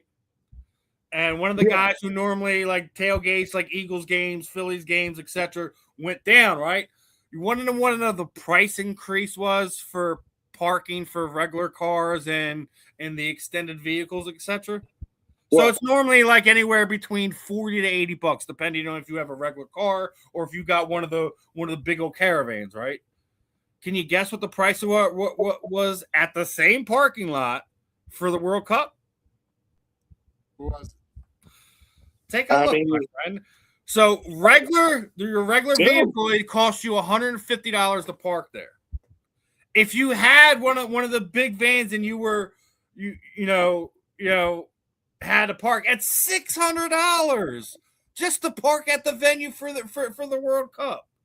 So yeah, it's a business, and yeah, I do think that that the people who are running the World Cup are price gouging a little bit. So I get where Cam's coming from, but at the same time, like I'm with you guys. Like, look, like just because they play in your stadium don't mean you're entitled to discounted tickets, free tickets, or anything in between. That's the way the world works. You don't own the stadium. No, the owners of your team don't own the stadiums. I mean, number one, I think once again, and Marv is definitely when you be talking about the business side, we're so naive in America when we don't understand. Like, there's a reason the NFL said, dude, we can be a monopoly when it comes to this sport, because no other continents or countries are gonna do this. That doesn't mean that the NFL is the biggest sport. It is the biggest sport in America. And so much so that we got it, 9 games this year overseas, 9 international games or something like that. Yep. The young man doesn't know what it's like to come in second, because I'm the creme de la creme in America. I'm an NFL player. Yeah, well, when's the last time you paid $600 for anything outside of, you paying for your mortgage or your rent? It costs $600 just to park. Just to park your car is $600. Number two, what people don't understand is if my team loses, they got to fly to another city. So that's a flight, that's hotels, that's food. How much is it gonna cost? How much? And you think Arthur Blank on here they charge $600 in LA, and he gonna charge $150 in LA? No, we gonna need $600 too. That's how it go. Hey man, what y'all charge? $600 for it? So the young man, number one, he's young. He's like, hey man, this is our stadium. Really? Yeah. Where'd you buy this stadium? Where'd you buy this? No. The Rams play here. Cool. And if I remember correctly, SoFi is shared between the Rams and the Chargers, and right? The Chargers. And once again, they say, what's his name? Is it Justin Herbert? No, is it Derwin James? No. and once again, young man, you are a professional athlete. But if Messi would have walked by, security would have got you out the way so fast. So move. What you mean you ain't moving? For him, yes. So the World Cup is a spectacle. I mean, a friend of mine, he took his son to when South Africa was in Atlanta, and I said, man, how much were the tickets? You know what he said? I'm embarrassed to say. I'm embarrassed to tell you how much I paid for this ticket. Just know, been saving for a while. And hey, he'll be all right. Young man, just you played yourself. Yeah, that's all right. Now, here's the thing. I'm gonna pose this one to you. So we're talking about the business side of things, charging for this, that, and the third. Which sport, baseball, football, basketball, soccer, etc., do you think has the most expensive championship trophy? The most expensive one? It wouldn't shock me if that World Cup trophy, which is a little bit smaller, was the most expensive. Yeah. I would. Marvin is spot on. 20 mil? No, it is the most expensive. Wow, that's ridiculous. Dude, the NFL ain't even in the mills. Yeah, it's only $50K for that one, right? Man, the NFL is saying, no, what the NFL is saying, somebody might steal this. So how much we want to have to replace this thing? But yeah, when you look at it, basically the FIFA World Cup trophy is $20 million, right? Second is the Woodland Vase. That's a horse racing trophy. That's $4 million, right? Then you have the Borg Wander Trophy, which is a racing trophy. That's 3.5 mil, right? Uh-huh. All right, so then you still going into it. The last one in the millions, it's still another soccer trophy. The FA World Cup is $1 million. The Lord Stanley's Cup is the most expensive North American sports championship trophy that is out there. When I first, I was like, "There's no way that." Apparently, it is. So so maybe that's what they're doing. They're trying to pay off having to create that that trophy, because that kind of blew my mind when I seen that. I mean, hey, it just it's like this. If you have something that costs in the millions like that only adds to the mystique of it, right? Like the World Cup, 20-something. I mean, and like I say, I mean, how much does it cost to win something that the world is involved in? 20-something million. And that still sounds like a bargain. 20-something million. 21, 22 mil. Yeah, and to you Ronaldo fans out there, I'm not gonna do the Ronaldo versus Messi, right? Because Messi has won a World Cup. It's been documented on Netflix. Yep. I'm asking you two gentlemen, is it Ronaldo or is it Messi, the greatest of all time? I'm gonna go Pele. Oh, I ain't going current. I'm going old school. Yeah, you're probably looking at Messi. We all got our choices. Mbappe on his way. A man from France. Mbappe, let me tell y'all something. When I lived in Dirty Jersey and I worked in the NY, and I was working at Bloomingdale's up there, and security in a sense. I was real close to I was at Soho. I was real close to the Adidas store back when Messi was with Adidas. The reason why I know security will get you out the way, they got me out the way. I didn't know I was too close though. I saw these cars, and my country behind. I'm just standing like this, and list this 7-foot Shaq looking dude. You know how somebody move you, but they talking to you while they move you. Hey, back up. But he's moving me. And at the end, I'm like, hey, bro, don't be touching me. Because he was kind of walking off. Hey, who you touching? That joker turned around. My bad. I couldn't see who it was. And then finally, because Messi's little, when he stood up on something and waved, I said, God, dog, it was like 10 black trucks. And he was there to do an autograph signing. So I'm like, I'm going for the autograph. You know what the guy says? Are you on the list? Yeah. Yeah. Right there. You know how you point? I'm right there. Where? Right there. Whatever name you point at right there. He was like, show me your ID. Man, I left my ID at home. I ain't get in. I tried to. I want to get autograph for my kids, man. But I was like, it's this young man, they handled him with care. That's what you don't get about not getting in. Because just imagine if that's, I don't know, Steven Rychel or Marvin Powell. It ain't going to be, hey, move. Where your ticket at? What's your name again? Man, get out of here, man. Think about this. Think about if they can allocate $20 million toward the trophy, right? When you look at the World Cup and the budget, how they pay the players, the security, the coaches, right? If you can allocate $20 million of your budget to the trophy, how much money are y'all really making out there? You know what I'm saying? Like, it's remarkable, man. It really numbers is. that we can't fathom. That's what I'm saying. I mean, that's in 2026 how much it costs. Just like you said, Steven, the Seahawks, they did y'all blueprint for their freaking Super Bowl ring. So, and once again, it's just from a status type thing. If Marvin Powell is over the World Cup, Marvin, what's the first thing you're doing? Hey, man, that price got to go up, baby. In America, it's all about, listen, man.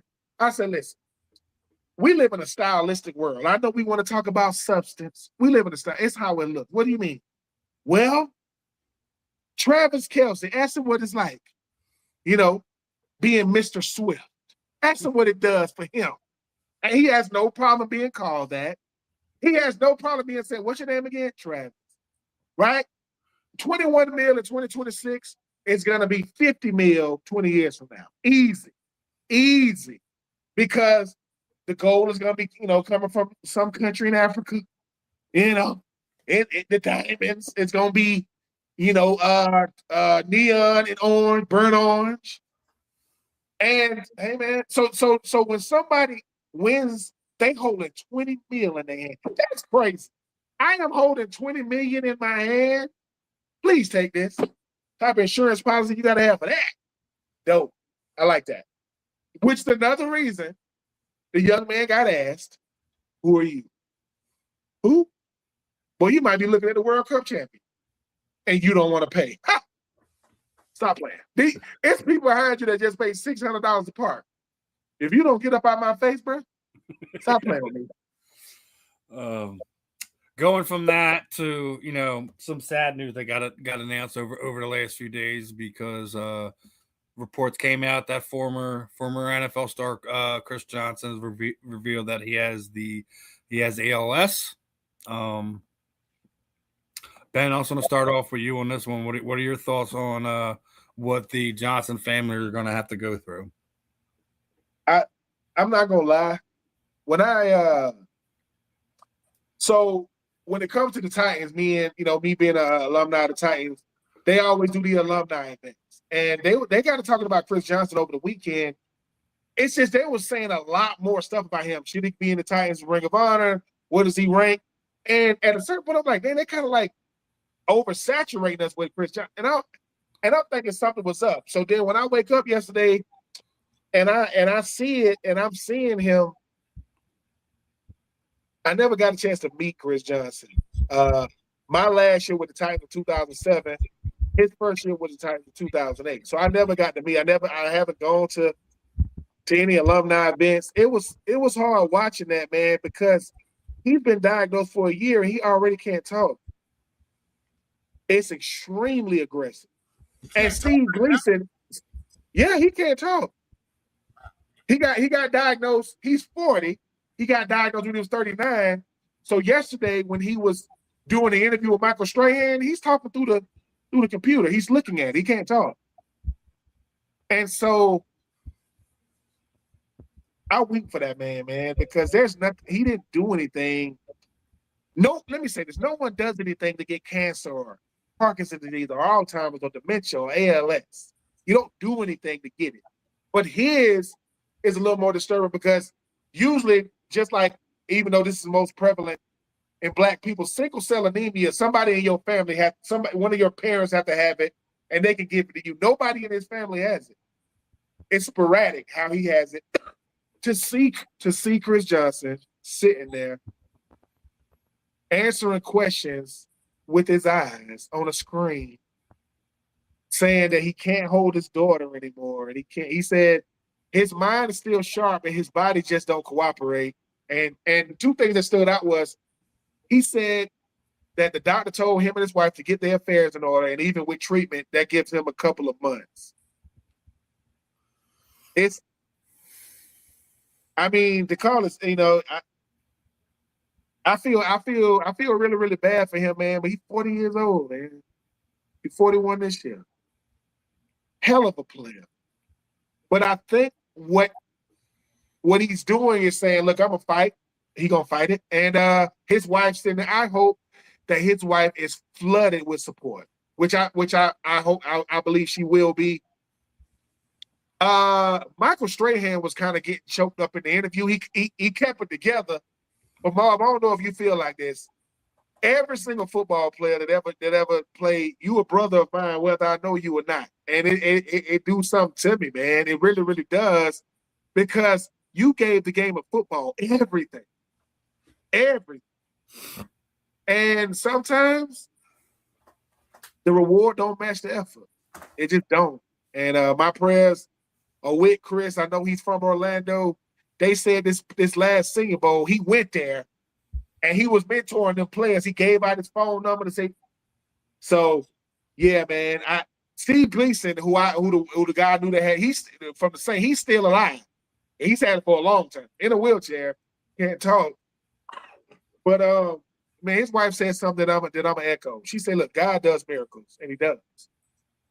And I'm praying for a miracle, man. It was because my mom was like, she said, I saw it. And she said, he looked. I said, yeah, mama, but he can't speak already. He's not in the wheelchair yet, but he can't speak. So what they did, when they first diagnosed him with it, they recorded his voice on the machine, which is crazy. So when he's looking at the letters, it's speaking in his voice. So when you ask him a question and he responds, it's his voice, but he's looking at the letters on the screen. The only time I say AI is a good thing. Yeah, man, it's just rough, man. And like I say, I'm never gonna get used to players dying early. And I'm not calling for this man to die early. That's not what I'll never get used to that. That's never gonna be something that's gonna shake me as long as I got breath. And I don't know if you've seen him all, but it shook me, man. I'm like, God dang. It's like I knew it was something when Michael Strahan said, "You want something you want to say," and I saw the screen because at first they got like a little screen in front of him, and his wife stood next to him, and every time he asked him a question, he kind of squint his eyes, to kind of look at the. So yeah, man, it's rough. But my prayers are out to him and his 4 children, his wife, Brittany. I pray that the NFL community, people just pour love because she has to do everything now. I think he's physically can't really do much for himself at this point.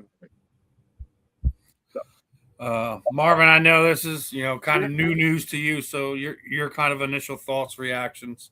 Yeah, so I saw on YouTube, I saw the thumbnail and the headline. I didn't realize he was to the point where he couldn't talk. I thought he was doing an interview and talking like we talking right here. So when you tell me he's reading it off the computer screen like Christopher Hawkins, that's impactful, man.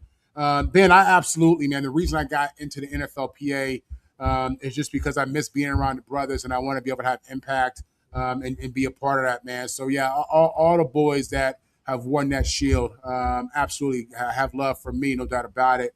And Chris was one of the stars of this league, one of the great players of this league. We're fortunate that this is not the path that most players have to deal with. It's I'm not gonna say it's uncommon, but this is the minority, if you will. But it's unfortunate, man, and I hate it. 40 years old, he's a baby. You're still a baby when you're 40, man. You a baby, man. And it's just that's heartbreaking to hear. But it's man, it's life, man. This is why you pray. This is why you should live a life of gratitude. This is just stuff like this should motivate you to be a better man, better person. And I'm now that I've been told about the details of his situation, I'm going to go back and look at the interview and check it out, man. But it's heartbreaking. We have a very beautiful game, a beautiful game that I admit that's not meant. The human body wasn't meant for football. When God made us, he was not thinking about football. I'm going to tell you that right now. We play this game that we love. We play it. We love. Most of us who get out the game, especially if you've been fortunate to play at the highest level, you're going to get out the game nicked up. You're going to have something. This is not the norm, man, but it's the reality. This is not the norm, but it's a reality, and it's unfortunate, and I hate it. So, my thoughts and prayers to that man and his family. And, it's heartbreaking, man. And listen, I feel that way whether you play football or not. You 40 years old dealing with this, 40 years old dealing with this. Yeah, man, that's rough. He got diagnosed when he was 39. He's 40. And like I said, ALS is all of them, man. Not just all of them. When he was sitting there, because he's sitting, I'm not gonna ruin the interview for you. It just real life is good. And like you say, Bob, it's like, especially as me. I tell you this all the time, Steven, the stuff you be putting on Facebook, that's not just for you, man. When I be reading that stuff, listen, I have some people who have reached out to me sometimes, like, "Are you okay?" I'm like, "I'm good, dude. I just some of that stuff, it resonates with me. I think it's stuff that needs to be shared." Every time, I'm an IG person more than a Facebook. Too many of my family members on there, they're a little nosier than I want them to be. But every time I see something on IG that I think is encouraging to me, I send it out to everybody I follow. And you know what's crazy? I send out to the guys. Every single person I send to replies. Every single time. So I know that men in general, we need to be more encouraging to each other. We need to be more supportive of each other. We ain't doing nothing but say, hey, man, I don't know who you are, but I'm praying for you. I'm rooting for you. Whatever you're trying to do in this life, man, give yourself some grace, man. Don't, because like I said, I don't do the man versus woman thing, but I know what men deal with because I am one. So as men, I just want to say, man, anytime we get a chance to encourage each other, let's make sure we do that, because real life, man, don't wait on nobody, don't care about nobody. Don't happen to us all, but I pray that Chris Johnson, a miracle happens, man. That he say, hey, man, I'm ALS, because it's no cure for it yet. And I use the word yet, hesitantly, but we need to, and they saying that ALS research, different than cancer research, is underfunded. Yes. So we got to get them funds up to make sure we get more research, which I know when you come to research something like that, it takes millions upon millions to do it, but we can do it. Who's the famous? Is this Lou Gehrig's? Who's the famous athlete? Lou Gehrig. Yes, Jackie, you got that spot on, brother. Spot on. Yeah, Lou Gehrig's disease. Yes, ALS. I just think it's crazy that it takes somebody like an athlete for people to kind of stand up and take notice of these things. Yeah, Steve, it's not crazy. It's a testament to, again, sports, religion, and family are the biggest things in our culture, man. It is. You say what you want, laugh about it, good times, bad times. That's real. Yeah. Whether it's good or bad, it's real. So somebody who represents some kind of sports community steps up, says something, does something, goes through something. Now it resonates. Now people are connected to that. You know what I'm saying? It's just a testament to how big this thing really is in our life, and it's huge. Yeah, it's hopefully the Johnson family gets enough support, love, and can make sure that Chris has got all the care and love he needs. That's all that we can hope for. And Ben's right. We do need to get some more funding towards the people in the ALS community, that people that have to deal with that. So it's definitely a tough one. Like you guys all said, guy that he's a baby. He's younger than all of us here. So it's definitely a tough one. Definitely one of those ones where Marvin's spot on. Be a better man, better father, better brother, better friend. We all can happen to you. We all can do more. We all can do better. Sometimes we're selfish with our time, resources, etc. These are one of those times where I think we all need to kind of pull together, because it's regardless if he's a former athlete or whatever, it's a rough thing for any family to have to try to manage it and or overcome. So wanted to move on to some baseball. I have an impossible stat for you, and I want to see if anyone can name who the player is. There's only one time in baseball history that a batter has gone through an entire season without hitting into a double play. Can either of you guess, name, have any idea who that player could be? I bet he's from Philly. Huh? I bet he's from Philly. He's not from Philly. Oh, okay. Hold on. I got one for you like that next week. Don't worry about that. Hold on. He has an entire season and not hit into a double play? Mm-hmm. Shohei Ohtani? He may be the most popular player in baseball, but I don't think you know what? I will say Tony Gwynn. Tony Gwynn was my first choice when I first read this, and I had to just who it is mind-blowing to me. Okay, it better not be well, pitchers don't hit often. No, it's not. It's not a pitcher either. He's a everyday player. If it was mind blowing, then it has to be somebody who. He was an all-star. I'll say that much. Okay, I'm focusing on you. Mind blowing. Kyle Ripken. From that era. He is from that era. Wade Boggs. No. All right. So I'm going to put it out there. Yeah. It is Craig Biggio. Are you serious? did not ground into a double play. He's the only player in Major League Baseball history to do such a thing. Craig Biggio. Out of all the players, I would have never, I would never guessed that.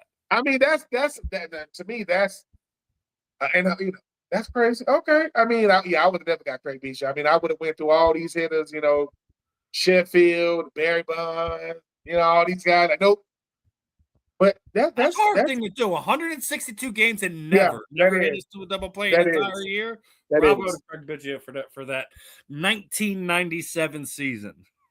That was that was when he accomplished that feat. 1997. Whew.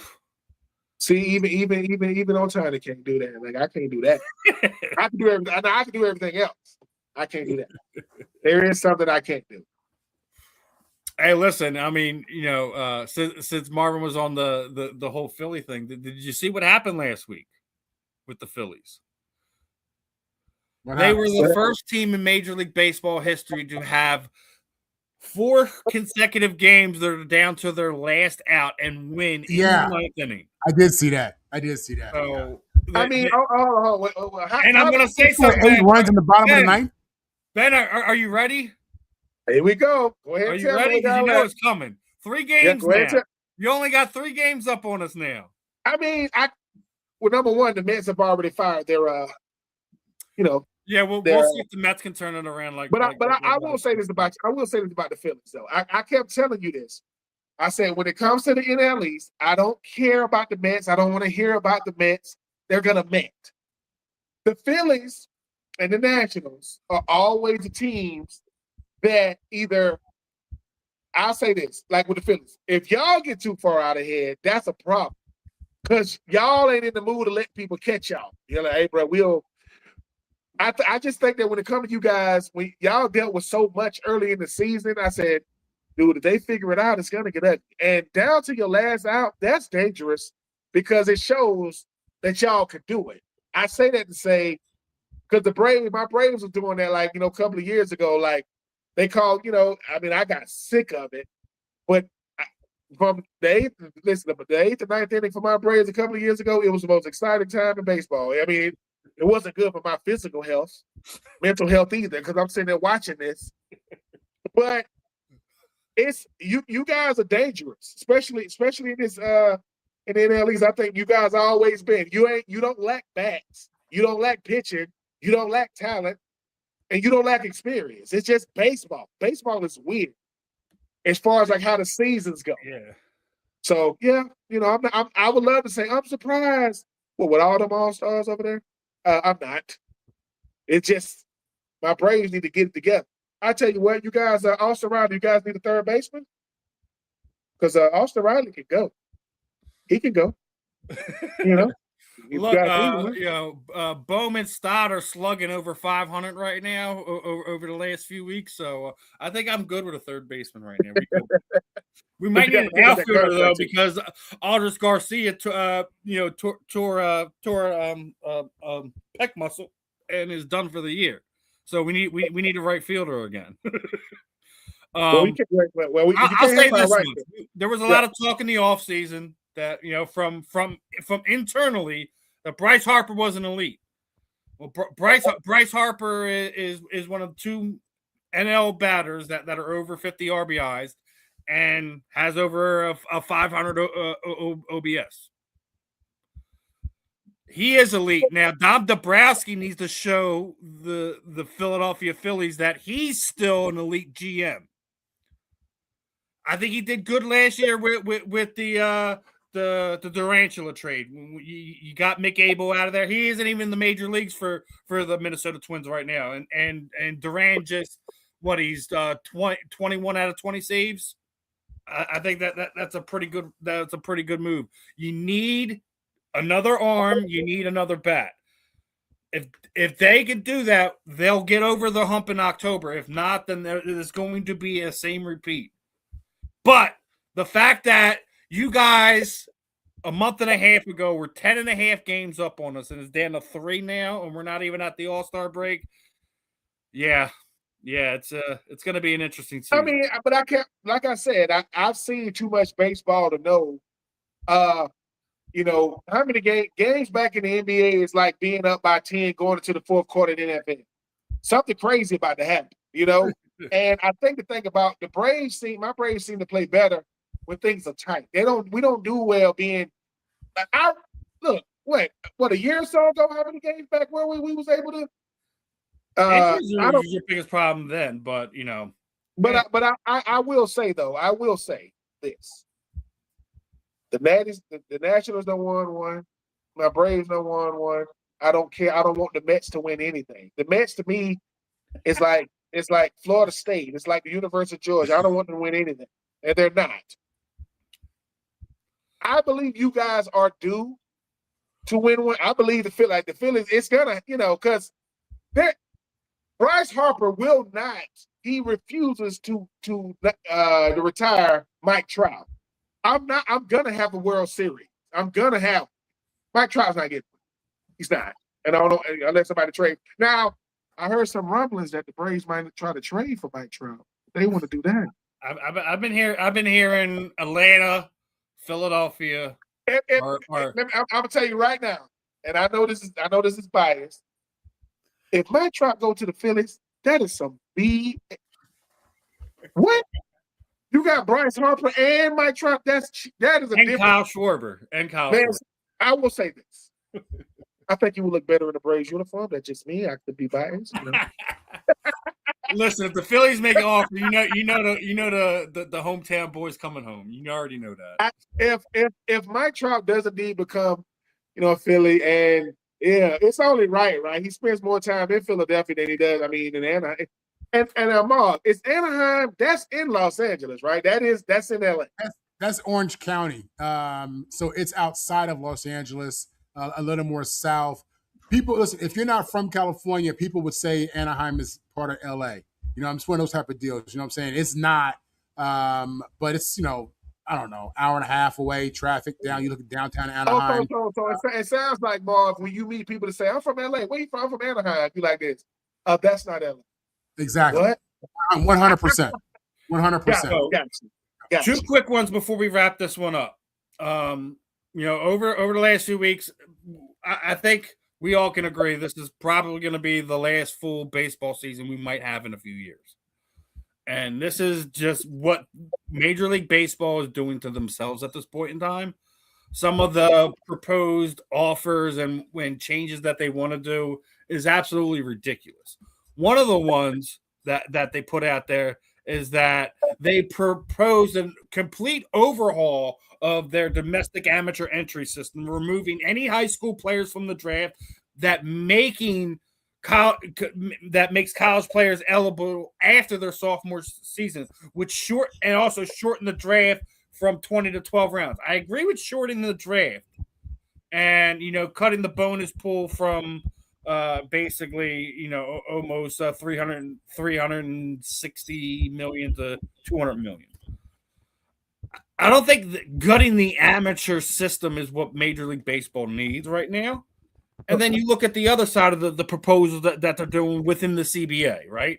They're proposing that a max contract length of a free agent be no more than 5 years. That a free agent player switching teams in year 6, retaining their own players, no deferred contracts, no qualifying offers are also gone. 5 years to free agency for players older than 30. That's cutting that. None of this makes any sense whatsoever. I think if you're a baseball fan, be ready. Be ready. I think this might be the last season we see in a few years. Do you guys think I'm wrong here, or is Major League Baseball digging their own graves as we speak? If Major League Baseball gets away from the amateur system, I don't think they know what they're doing to baseball as a sport, not just MLB. You are cutting your legs off from under you. The amateur system, the greatest amateur system in sports is baseball. When you look at what they do with it and that's how a lot of those guys aren't going to make it to the majors, but that's how you keep growing the game with your minor league systems and your farm systems and things like that. Trying to put contract limits on guys when, I'm sorry, don't you get better in baseball as you get older? It's different in football. As I get closer to 30, I'm becoming better at this thing. and now you telling me you got a contract limit. They're trying to do all they can to say they want to do it. They want to do a salary cap, and they're not going for that. MLB is not going for that. And number two, when it comes to some of these rules, right? Some of these people that come up with rules in baseball, you ask themselves, do you know baseball at all? Like, or are you just a business person? Because I do think that Bryce Harper and Ohtani and those guys, they're gonna have to be ready to dig their heels in, man. This is going to get ugly. It's gonna get real ugly. I'm gonna say it like this: with the gutting of the farm system really irritates me because you're going to lose out on opportunities of Bryce Harper. Remember, Bryce Harper's been on the cover of Sports Illustrated since he was 15 years old. What other sport this is what Ben was just talking about. Like, this is baseball's amateur system is probably one of the best. And not just that, it's not an easy thing to get through the minor leagues to get to the major league. A lot of time, you don't see 19-year-old baseball players, do you? No. So I don't really see what they're doing. And in my opinion, way I'm looking at all this is how the owners can spend less money and keep more in their pocket. That's how it looks. That's how it looks to me. That's always the bottom line with these owners. You know what I'm saying? Again, this is not a sport. It's a business. And it's a business where they want to make money and spend less money. No different if, they owned Target or Walmart or whatever it may be. You know what I'm saying? I'm not a big baseball guy at all, but what I do know is that baseball was suffering for a lot of years. You know what I mean? And I feel like it's made somewhat of a comeback. It's not one of the top 3 sports in America.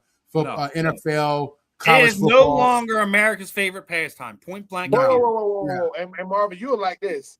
How many scouts do you think, professional baseball scouts, you think there are? Professional baseball scouts. I would say 100,000 at least. A lot. No, I was going to say a lot. It's not that many. There are approximately 1,700 to 1,900 professional scouts, professional ones, right? Here's the thing, right?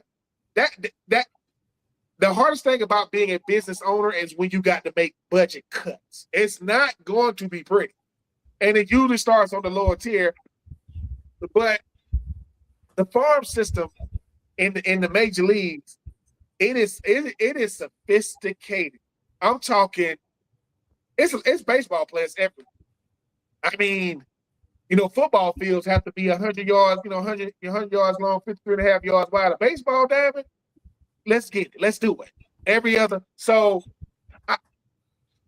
I think that sometimes when you are the Bryce Harpers of the world or you are the Shohei Ohtanis of the world, a part of being a superstar, if you are involved in contract negotiations, is learning I am doing this for the present and the future.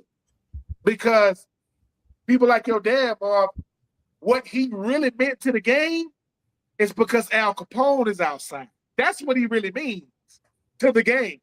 To say, yeah, I'm a good player, great player, sorry. But I got to do this for the present and future players coming behind me. So your father's impact, that's why I say I can't wait for the Netflix of 30 for 30, because it goes so much farther than what he did on the field.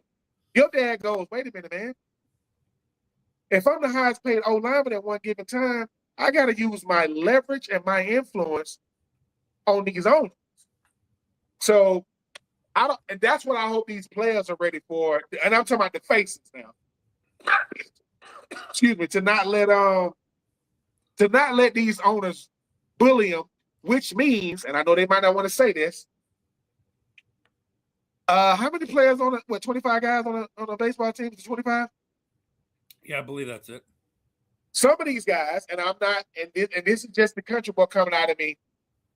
If I'm a, $40 million a year player, and I've been doing that for a while, and I know we're gonna be here for a while, the 16th through the 25th player on the roster, who what they make in a year, I might make in a check.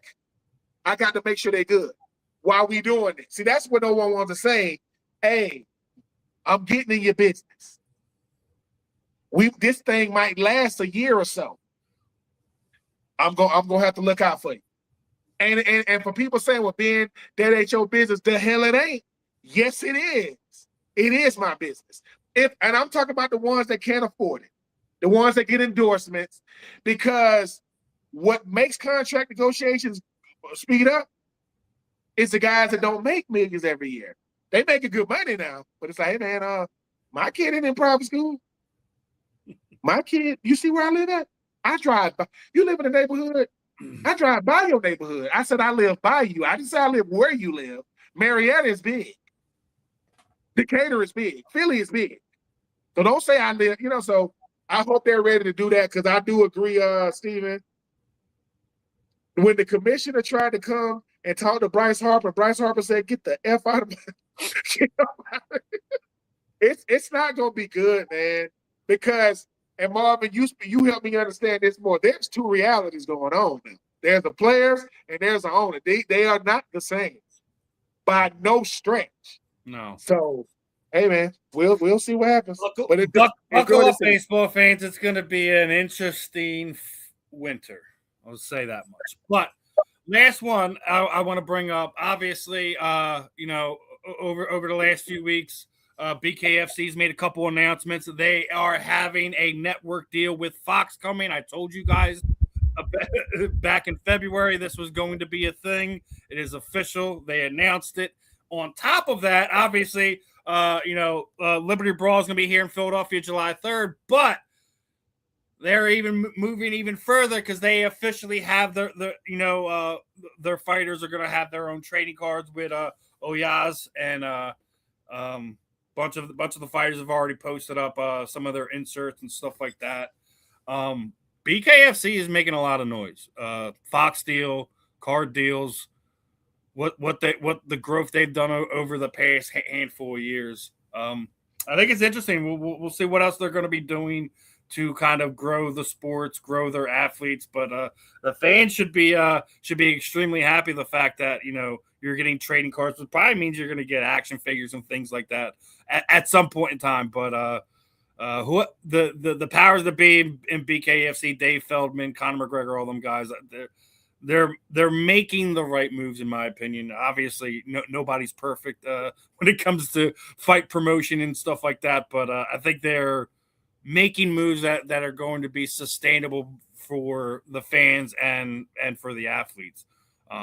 Fox, card deals, BKFC, I like it. It's a move. I like it. Conor McGregor and company. He's using his influence. He's using his celebrity. He's using his leverage to look at Dana White and them and say, hey, man, remember them conversations we used to have, and we used to tell you guys, hey, man, why don't y'all push us more? What do you mean? Well, when a kid can walk at Walmart or Target, there go my action figure. That perception makes me bigger. I'm sitting, the He-Man, it's not called He-Man at the theaters. I'm sitting there looking at my nephew and said, well, I remember when the Power was a great skull, man. What do you mean? Like, I grew up watching He-Man, brother. He like, oh, you did this? Like, hey. No, I do this. No, you new to this. I'm true to this. What you mean? With the saber-tooth tiger and all that kind of stuff. Why make things harder? If it's wrestling, what do wrestling have? They have action figures, don't they? Huh? That's what I'm saying. Look, Conor McGregor is telling Dana White, dude, you didn't do enough. And this is coming from me, I'm the cash cow. Me and Ronda Rousey and John Jones and Rampage. I got a bunch of friends that had to do Ultimate Fighter. And they had to do all this stuff. So, yeah, it just makes sense. Bare knuckle, Conor McGregor, action figures, promotions. I'm sorry. Livable compensation. I shouldn't have to get knocked out of the night to get enough money to survive until my next match. I understand all these things. So, yeah, I'm with it. And let me tell Dana White something. I know you were just at the White House and all that other kind of stuff, and you doing this other, and I paid this. You will get lapped. I'm telling you, play around too long, not getting these big matches. Because I remember with UFC, they putting on matches like boxing. Dude, they doing it every other month. Now it's, we got to get people that's coming out of retirement after 15 years to fight. When we knew Ronda Rousey was going to beat her up. Come on. Like, man, I appreciate you losing the weight, and your mom now Ronda Rousey was beating people in her prime. What you think she gonna do you at old age? Put you in a hole. But I do like what's going on. I like underdogs who coming for the throat, of the mainstream. I like it because I'll say this: TKO has destroyed the UFC, and that's why they're in the problem. And TKO is not only destroying the UFC, but a lot of the WWE and wrestling fans are not happy with how they're running it. BKFC with what they've done, like I said, big deal with Fox. You just got a card deal. I think, and it's going to continue to grow, and I think they're going to continue to come at the throat of the UFC as one of the premier combat sports companies here in the United States, regardless if it's boxing or whatever. I think they're on the track to do the right things. What are your thoughts, Marvin? Did you see bare knuckle making a Fox deal on your 2026 bingo card?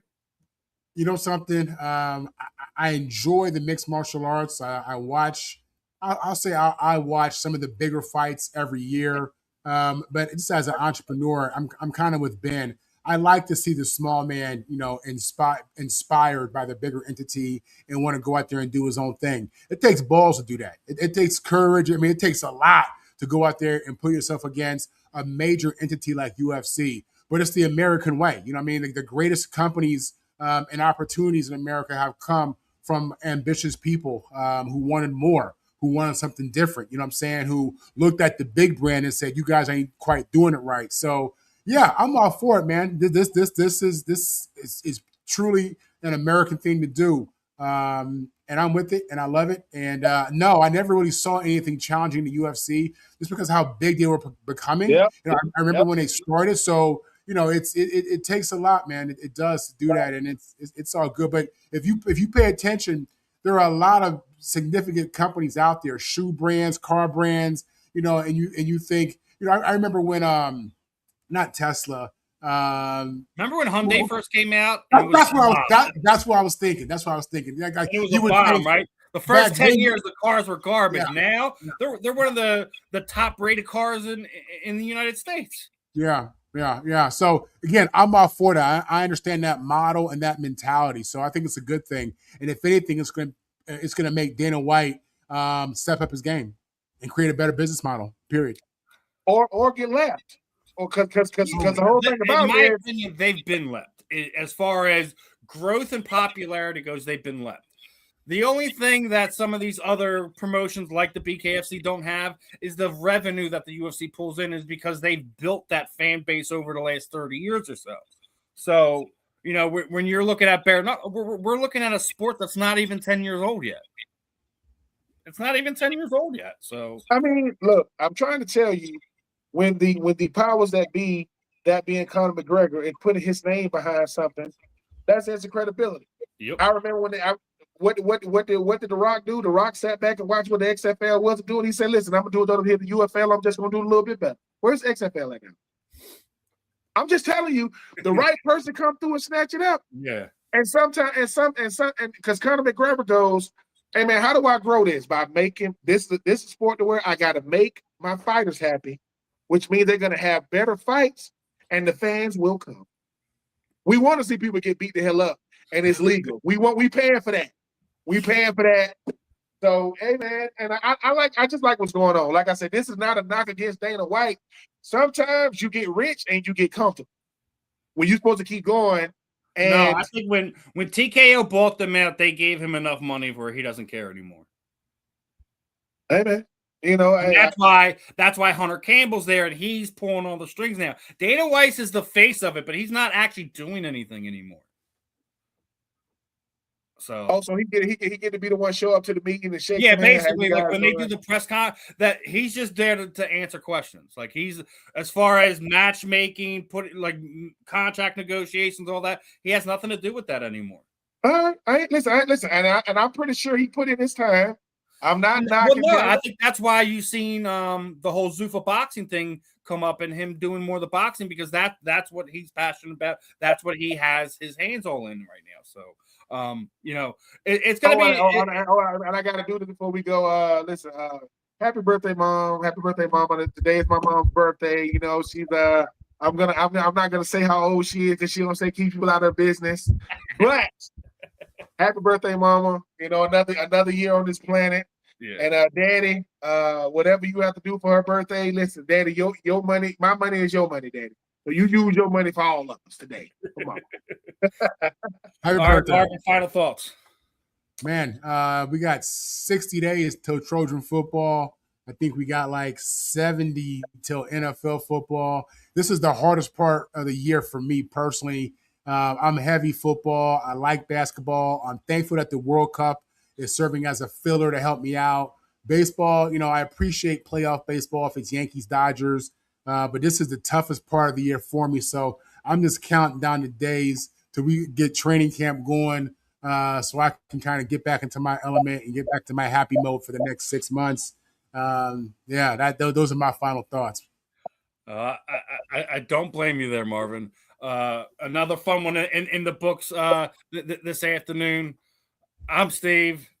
That's Marvin. That's Ben. This was another episode of The Fan in the End. We will catch you guys next week, my friend. Peace on out. All right.